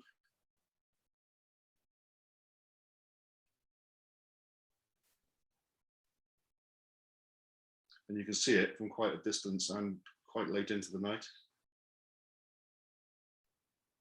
I'm sure it would work with the green wing rather than the white one, but for the sake of aesthetics, I would do it in white.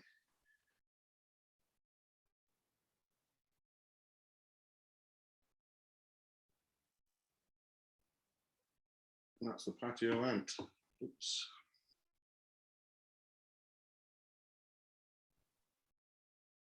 Got to work out a better way of doing this, boys, because I've got a massive light here shining in my eyes. I can't see what I'm doing half the time.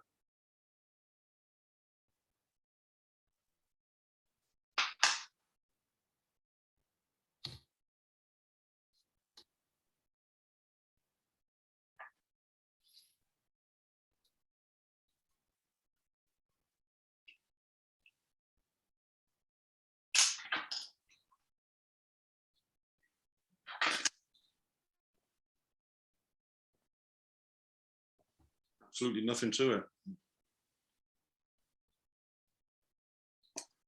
Small and black and it floats. Stunning how easy you can tie an ant. Yeah, I don't think. Let me show you this setup here, boys. See what I'm dealing with here. Let's do my head in. There's my vice. This light here is so bright, shining in my face all the time. Oh, I'm gonna have to figure out a different way of doing it. Try getting a ring light, Paul. I've got one, but it's, yeah, I'll try it. Yeah. I'll try it. You can have it just like suspended, so the circle is all around, but coming down. Yep. Okay. I think that might be better. Yeah. I built a little, like a little jig where it's like a flat piece of wood, four posts with a flat thing on, and Yeah. the camera sits on that, and then I can have the leg attached to one of those posts with the ring on top. Oh, I see. So the camera's there, Yeah. and let's do it this way. The camera's there. The ring light is here. I got you. Yeah, I got you. Over there, and then your vice is here. Yeah. So the camera's looking at it, but the Yeah. light is shining down all Down on it. around. Yeah. I've got another light up here, but it's just not powerful enough to to light the fly, like, you know. They're only about 20 quid on eBay, a ring But light. I've got one here somewhere. Yeah, I'll try it. So what else was I going to do? I can't remember now. There was a Patio Ant, there was a Mangled May, there was a Ruff and Nuff. What else was on there? I can't remember. Oh, Paul, The parachute string thing you did. um, EP Klink. could a plastic milk bottle up, put it over the front of your light, that might diffuse the light a bit. Yeah, that's a good idea too. It's cheap. You're bound to use a bottle of milk somewhere along the line. Yeah. Out. Like every time I look at the device, I'm looking at about 400 tiny bulbs. Are they not dimmable? Yeah, they are. But hang on, I'll show you.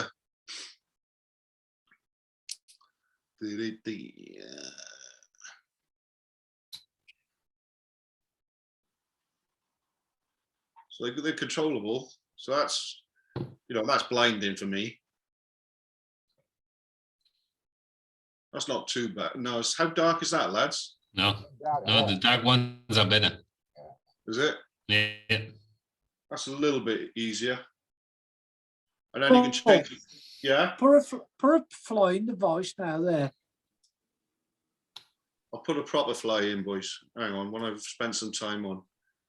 Because, of course, you all know that salmon take far more fancy flies than trout. You can see that perfect, Paul. Yeah. Yeah. So that's about half the power I had it on. Yeah, that's perfect. Yeah, perfect now. Okay, I learned something there. Thanks, lads. You're welcome. So it was the string thing. It was the Patio Ant. It was the Mangled May. It was the Ruff and Nuff. What else did I say I was going to do? Them dries you did at was it Hereford? Which ones do you want me to do? Oh, there Just- was Just start going on them, yeah? Adams, maybe. there was a couple of them. There's a real good, real nice flies they were. I know one of them was, right, I know one of them was a type of cripple. You posted do them that. on the WhatsApp, didn't you? I can't remember. One definitely would have been a cripple, and because I do like this pattern. So this is a 14.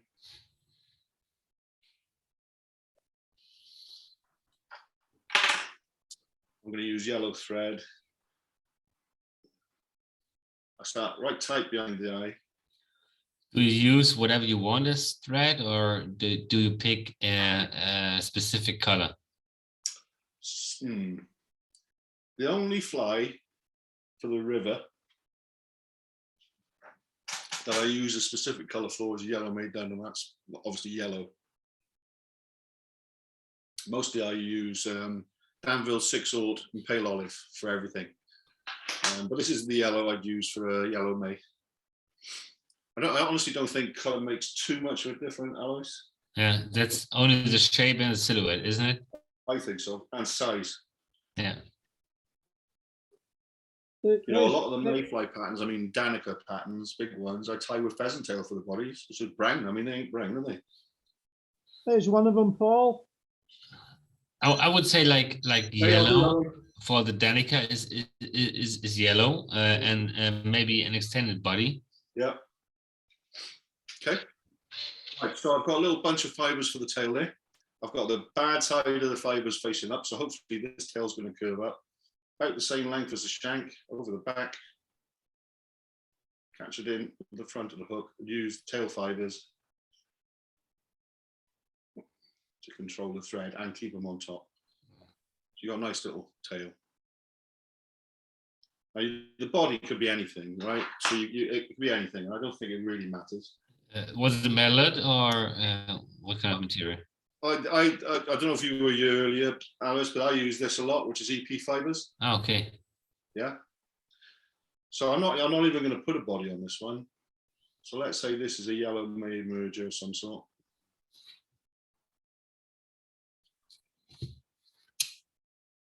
I'll go straight back to the eye. And then the wing on this, I use elk here. So this stuff, I'm going to just change camera so you can see it. There it is. So this is the elk I use. It's quite long and quite soft, but I only use the very tips of it.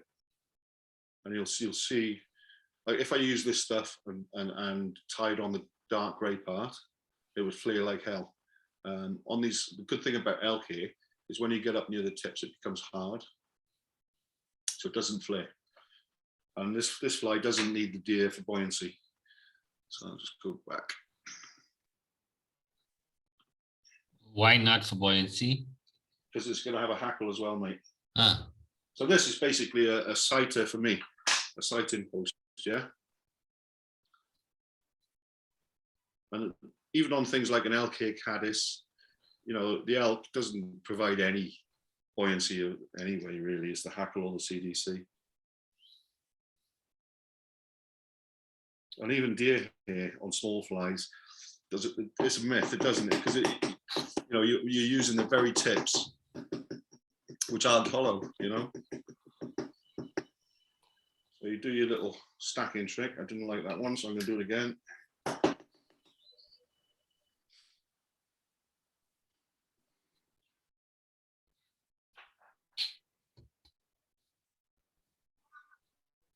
So that's your wing. So it's a nice sort of even tips to it.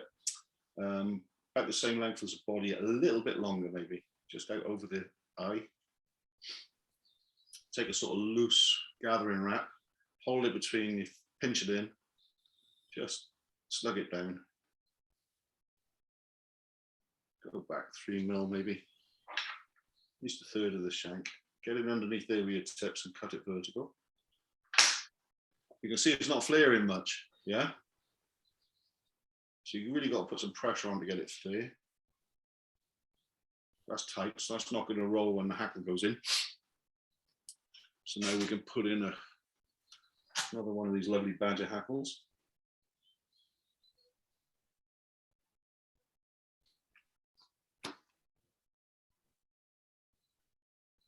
So these sort of flies are on the neater end of what I use, you know.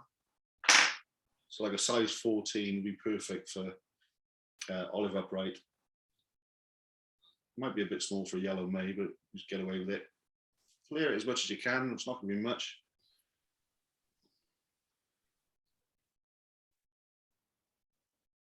Let that base down. Now the nice hackle goes in.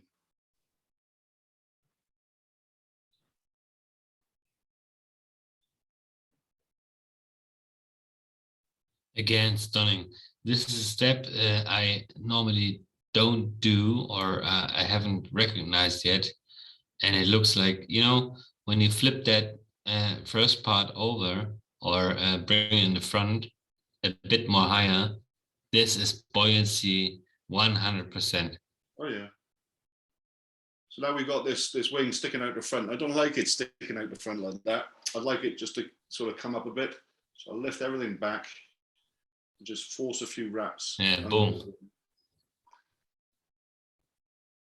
You will catch a few hackle fibers, but you know, that's it. Crazy.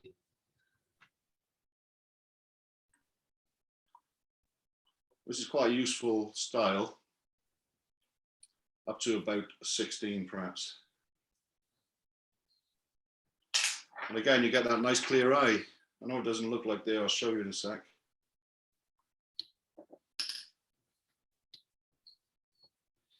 And I need to say a really nice setup. And you don't even need a body that's maybe like kapok or stuff like that, supporting you in buoyancy. This is crazy made. Good little flies. So that's a one version of Cripple. So this will lay. There you go. So if you start, oh shit, I've dropped it on the floor. If you start clipping this hackle,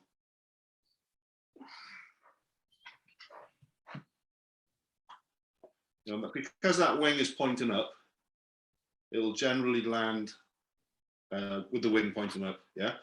The good thing about this fly is it fishes in the water like that. Yeah, like a mayfly. Yeah. So if you want more of a dun pattern, I've lost focus. So if you want more of a dun pattern, so I would change that wing to CDC. So you can make it a lot lighter and position it a lot easier to get the same profile as a dun. Like sizing down the rods from 4 to maybe 3. Yeah, maybe. So again, catch it in behind the eye.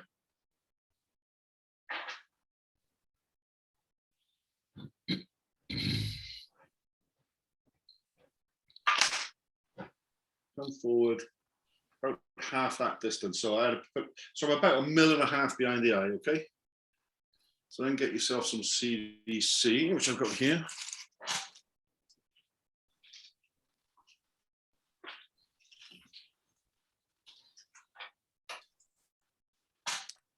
So these feathers are about 3 centimeters long. 2 is enough.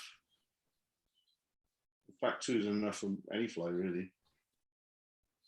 Oh, that was crap.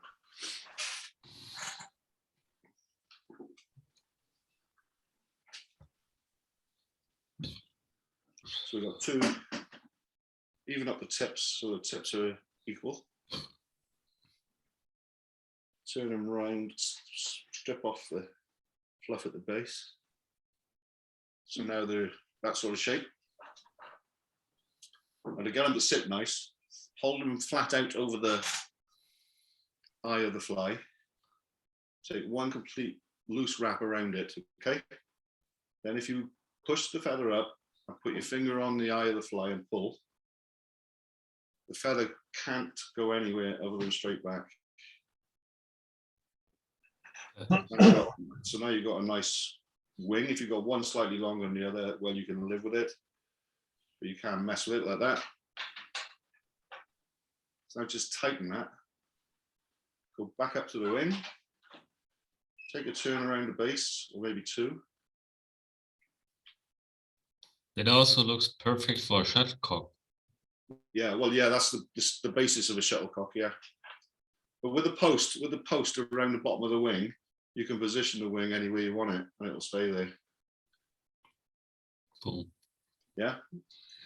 So again, this trim coming from the opposite side to you, towards you, cut at a shallow angle. So you've got the taper on your side of the hook. So as you wrap, the taper goes around onto the top.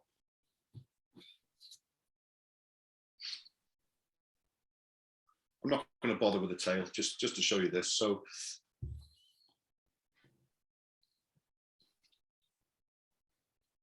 that's the body and the wing. Go in front of the wing right to the eye.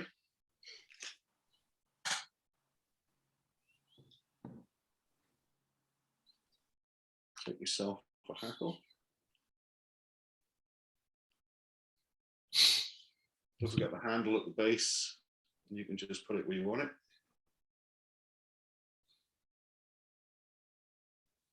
Take it back behind the wing.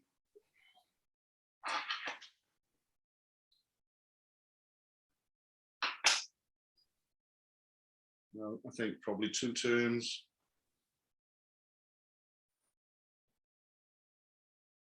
In front.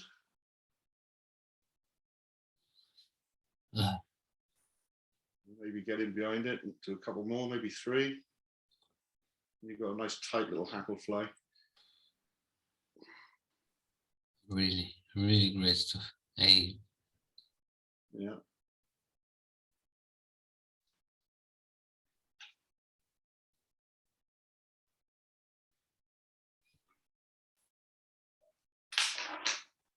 Boom, and that's it.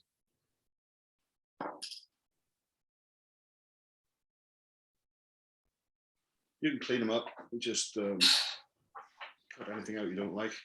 And the way you stroke stuff back, if you just bring it forward again and just give it a little preen, it'll go back to where it should be. And get rid of all the nonsense you don't want. And if you spend some time doing this, guys, like don't just rush like I am, you can get some really neat results. Yeah. So that's a nice way of doing a nice lightweight dun. You got this square end, which I don't really like. So sometimes I come in and shape it a bit more like a natural wing. But it's not necessary. It's just a bit of OCD.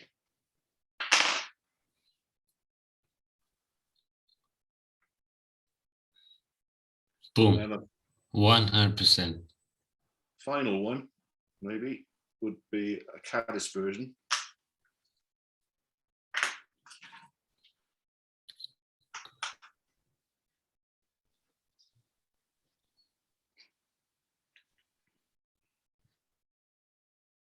This is a super floating Caddis. Yeah, no, I'm going to use GSP here. Right, so I'm going to show you one other trick after this. So again, as normal, I just start at the eye. Get a bit of Mr. Jedlika's Wonder dubbing. I don't like all those dubbings, Tim. There's one or two of them I really like, you know what I mean? Yeah, I've got a fair few here he sent me, and I only like certain ones. Yeah. I'm just going to use the one I can see. Oh, there it is. That's the one I like. I like the blue dun one a lot. Yeah. Anyway, yeah. So nice tight, tightly dubbed. Leave a bit of space at the head here because we got a fair bit of shit to go in here. Twist it on tight.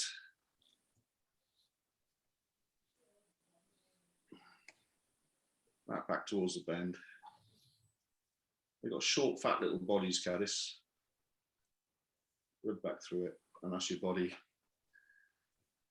Then you want 2 CDC feathers.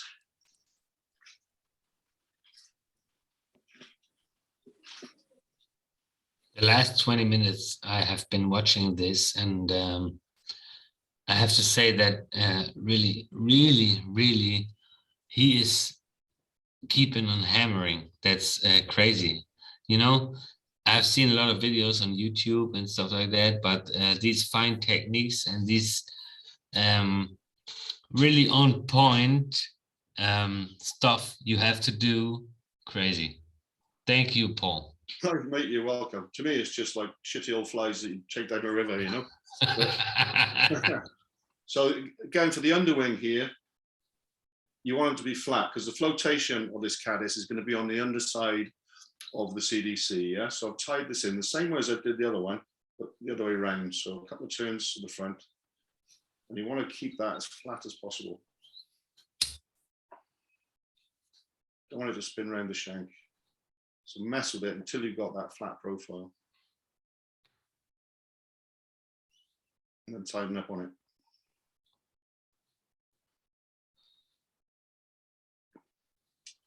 I think with Caddis, the profile is quite important, and it's easy to just as you tie in them to make the wings short, and you're not thinking about the proportion, and they all come out the same, and you're all thinking, oh yeah, that's great, I've got a nice consistent bit of tying going on here. But you know, it's good to think about proportions, and the wing is always longer than the body, much longer, and the wing is always thin. They're not these big bushy things that you see. So the buoyancy on this is the CDC, not the hair. So all the hair is there, like that would be enough to catch fish, but that would be very difficult to see in the evening. So if you put a pale bit of hair on top, you know, it just makes it easier for you, but you don't want too much.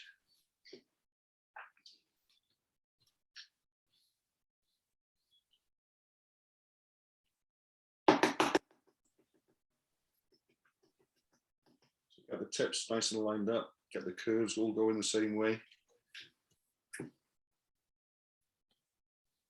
You've got this nice wing, about the same length as the CDC, roughly.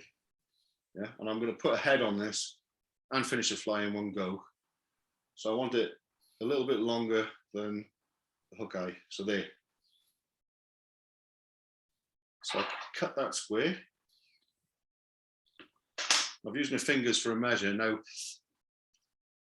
as I relax my fingers, if I roll them to the back, you can see that the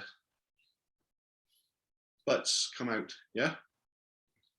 So I'll put the butts out, I'll put them over the head of the fly, I take a loose turn, pinch, flare it,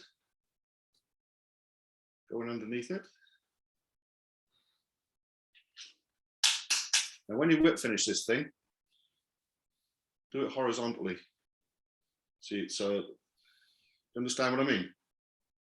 Normal whip finish would go vertically. I'm doing it horizontally underneath the butts. Yeah. Of the wing. And if I pull straight back, I'm pulling that jam knot right up against those butts and flaring them up. With that knot, you don't compress all the material on the top. Correct. You just finish it. So then if you press on the top there, there's your flat profile. Ah, boom. I tie a lot of these, and sometimes I put, like just showing off, you know, you put little curly antenna on them. You know what I mean? Looks nice on a photograph of a nice cane rod by the side of the river, you know. The fish really do not give a damn.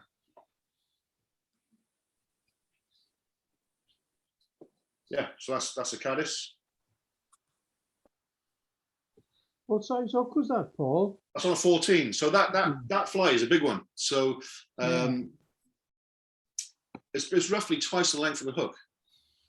So if you're tying on a size 18 Caddis, yeah, you're tying on a size 22 hook. Do you know what I mean? Anyway. So the final thing I'll show you guys, because I'm not getting paid by the hour here.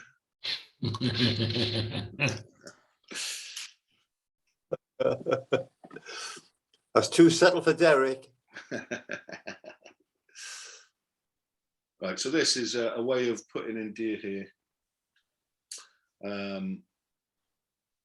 Because I use a lot, you know, deer here is quite bulky, and I want it to go in nicely and nice. What's the word I'm looking for? Compact tie-in point. So let me find the correct thread.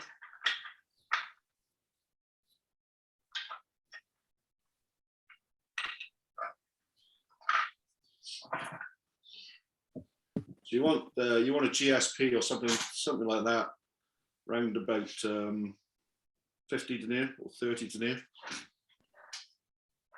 not too thick.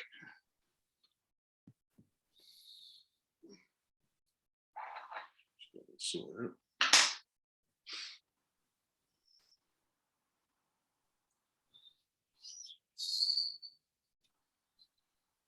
But sometimes you know you want a bit more subtle of a tie off or tie in for big clump wings, big hair wings.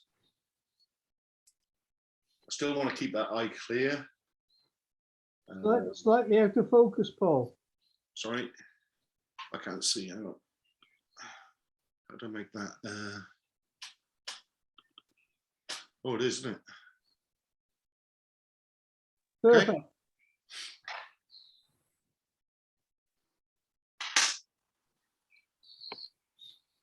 Right, so that's the start of the fly. And as quite often I do, I put the wing in first, or the hackle, then the wing.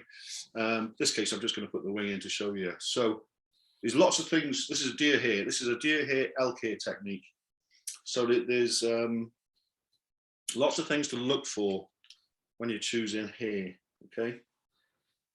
So I've showed you this one, yeah, where I'm just using the tips to get those nice straight wings, but it's got quite a coarse underfur, which would make it flare terribly. That's elk hair.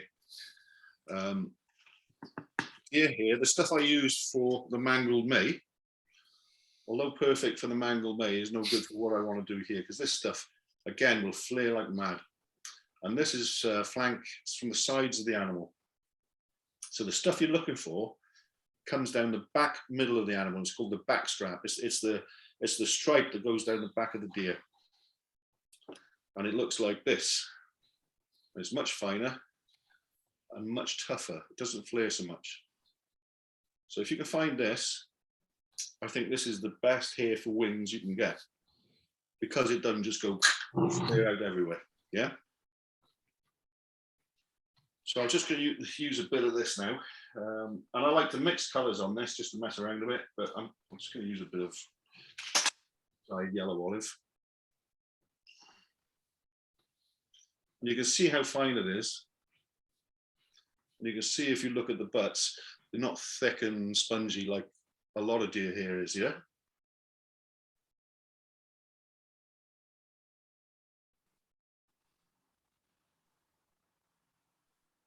When I'm doing these flies, like mayflies and stuff like that, it normally takes me 1 or 2 to get this technique down. And once you've got the thread tension, you can do it every time, but let's try it. So I've got this clump of deer here. I don't want to tie tatting them really quick, so I just take a loop, get it on top, pinch it, get that flare, right? And I want to start gripping the rest of the fur against the shank. So I need to get a few wraps in there. And then I put my fingers tight on it and pull on the thread. It's done. You've tied in a lovely deer hair wing without using your scissors, and you've got rope on your hook. Then I go back up. I'll lift it. Put a few turns around the base. Take the thread in front, maybe. Squeeze it so you get like a hatchet type effect. And then I run my thumb up the back end, and it starts to bunch it all together.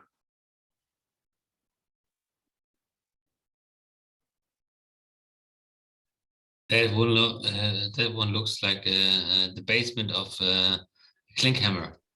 Yeah, you could put a, you could put a parachute around that, no problem. But it's a very neat deer hair wing, and that's a difficult thing to do. And I played around for years trying to figure out how to tie in deer hair with a really tiny tie-in point, and that's how I do it. And then you can get on with your tails.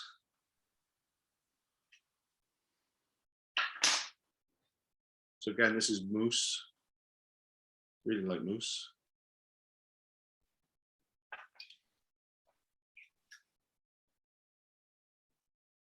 Into your stacker. Try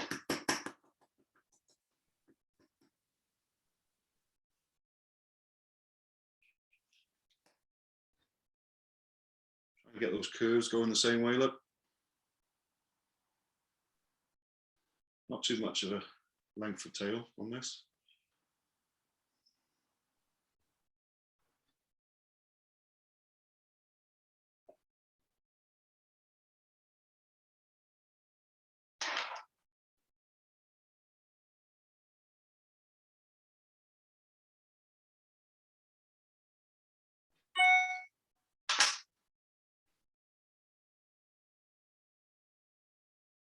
And then we'll dub this one. So I'm going to use the blue Dun. I know it's not Mayfly color, but when you dub in, there's no wax here or anything. I'm just touching it on. Keep it all going the same way. Try and keep it even thickness. I know you can't really see it there. It's only the first bit you can see. And then very gently, just gently rub it in the same direction. You start to get everything going round in the nice even curve around the thread. Don't squeeze, just touching it. I always dub from front to back.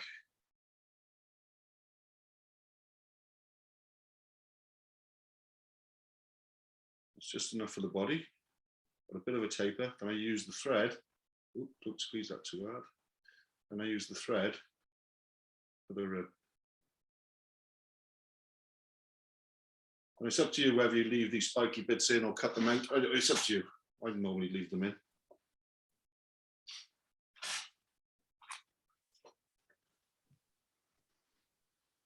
or you could dub it, if you don't like that, you could dub it tight all the way along, you know, it's up to you. But I think that adds a you know, place that get an extra bit of floating, didn't they?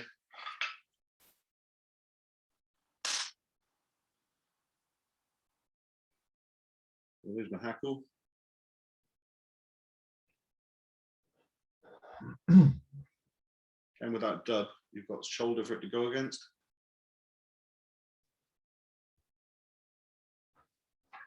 A lovely hackle like that.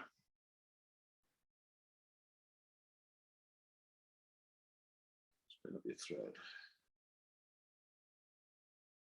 Couple of turns, bring it all back. I'm always looking for that clear eye.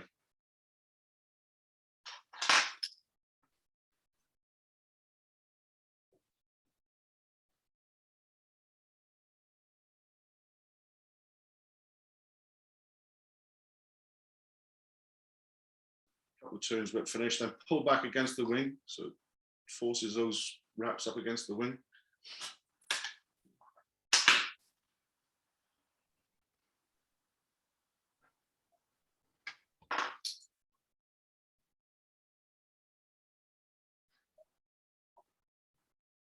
Got anything here you don't like, just trim it away.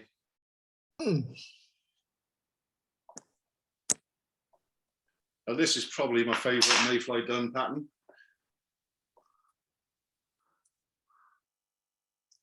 There's a lot to be said for that forward facing wing. I think you know, the fish see it before anything else, and one thing Mayfly have got is enormous wings.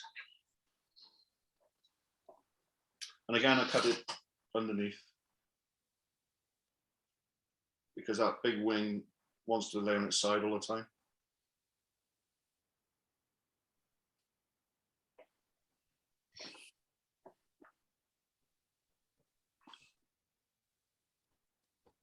That's it, Mayfly done. Lovely. Very nice. Lovely, Nice. Paul. Took a little bit of time, a bit more time on that one, but yeah. So they're simple flies. They're all using very similar materials and similar techniques. So if you want to have a go at any of these, you want to try and find some of this fine deer. Just look through packets until you find it. Most people would throw that away because they're looking for deer that's like spongy. But if you can find some, it's worth it. If not, you know, you get elk here with long fine tips, you get a similar effect. Moose hock. I've used badger hackle, any hackle, but neck, I prefer necks for my own stuff. CDC you've all got, and then the only other thing I've used, apart from a bit of poly yarn, is the Wonder stuff, the EP fibers, which I really do rate. That's it. So you don't need much to do all these flies. Any questions, guys?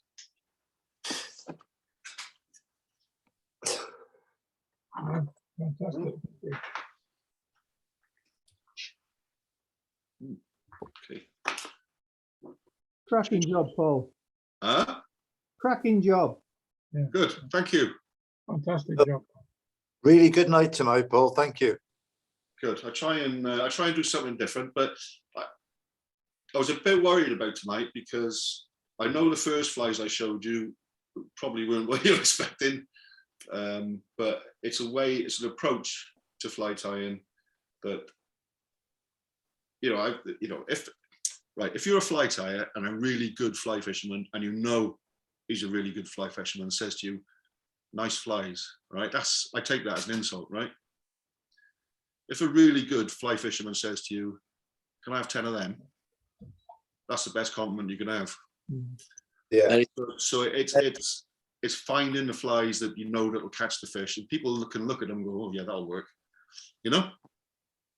So it's like, that's always been my goal. It's like,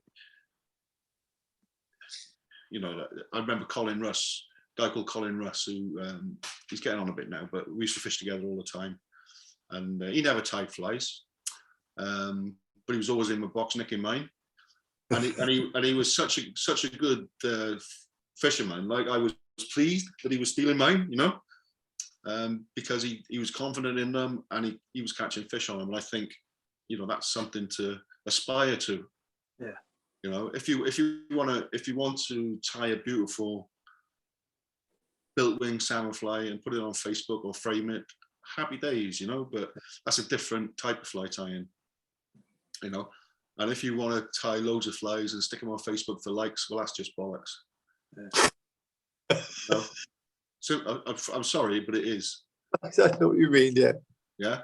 And yeah, you know, you can do that. And if you want to sell a few salmon flies or want to do something like that, by all means. And I've done it and I'm guilty of it. Yeah, but it's not what I put in my box, you know. So when I started this tonight, I was sort of a bit worried that I was coming at it from an angle that perhaps you boys wouldn't appreciate so much. But anyway. No, very good. Thoroughly enjoyed it, Paul. Yeah, very, very good. Cheers, lads. Well done, Paul. Thank you very much, Paul. All right, boys. See you the weekend. Look forward to it. See you Saturday. Yeah. Yeah, I'll see you Saturday, Paul. All right, boys. This one. Trying the milk carton diffuser. Pardon me? Oh, yeah, the milk can diffuser. Yeah, good idea. We used to use them years ago on flash guns. Okay. So, Oh, yeah. So, like I say, it's just the same principle. Mm. Like I say, it's worth giving it a go. It's not going to cost you anything, is it? No, hell no. No. Do you know, I was thinking the other week, I got a GoPro, and the rivers are so low at the minute. I had this idea of getting out a spinning rod, taping my GoPro to an empty milk bottle, you know, the plastic carton, duct tape, putting a zip tie around with a swivel on it, around the handle, tying that onto my spinning rod and casting it off the town bridge, and then letting the bail arm off and letting the milk bottle go downstream as far as I can and film everything in the river because the water's so low. I was wondering what I'd see, but I haven't done it yet. But that's one of my little projects coming up. That's a good idea, that. Yeah, I'm imagining seeing big shoals of sea trout and salmon, but somehow I don't think so. Maybe a few brownies or something. I don't know. I get a Tesco's trolley. Huh? I get a Tesco shopping trolley. Yeah, well, definitely. Yeah. Oh, hang on now. This is Abergavenny. It's posh. We got. Hey, not on the husk. We got a Waitrose. Yeah. Yeah. And I can't even get picked on because I am the bailiff, so I could do. I was at home the other night and had a phone call off this guy who lives down by the bridge there, a friend of mine called CJ, big old bricky, you know. And he phoned me up and he said, a couple of boys down here spinning. So on this water here, although on the rest of the world in Wales, you're allowed to spin after the 1st of June, on this particular beach you ain't, just because of the way the clubs have got it set up. So you can't wear them, you can't spin. And everywhere else on this club's waters, you can do both. So of course, everyone's confused. So CJ's picked up these boys for spinning, a couple of Polish lads. So I said to him, do you want me to come down? He said, no. He said, I'll sort this out. You wouldn't mess with CJ anyway. So I phoned him 10 minutes later and I said, where are they? He said, they're in their car and they're driving down the road. So I said, what do you say to them? Well, I told him they were breaking the fucking law and blah, blah, blah, blah, blah. And he said, it was funny. He said, because the anger I got, the worse their English got. Sorry, we don't understand we're going, you know. Hey, Paul, there was two on Mardy the other day. Me and Rob pulled them. Where? On where? They can spin and worm on Mardy. That was Polish. Probably the same boys. What night? It was Saturday night. We sent them up to Mardy because they're allowed to spin and worm. Yeah, that's right. Yeah, but this was early morning. The same boys. These were Murphy members. They had tickets. They had tickets. Yeah,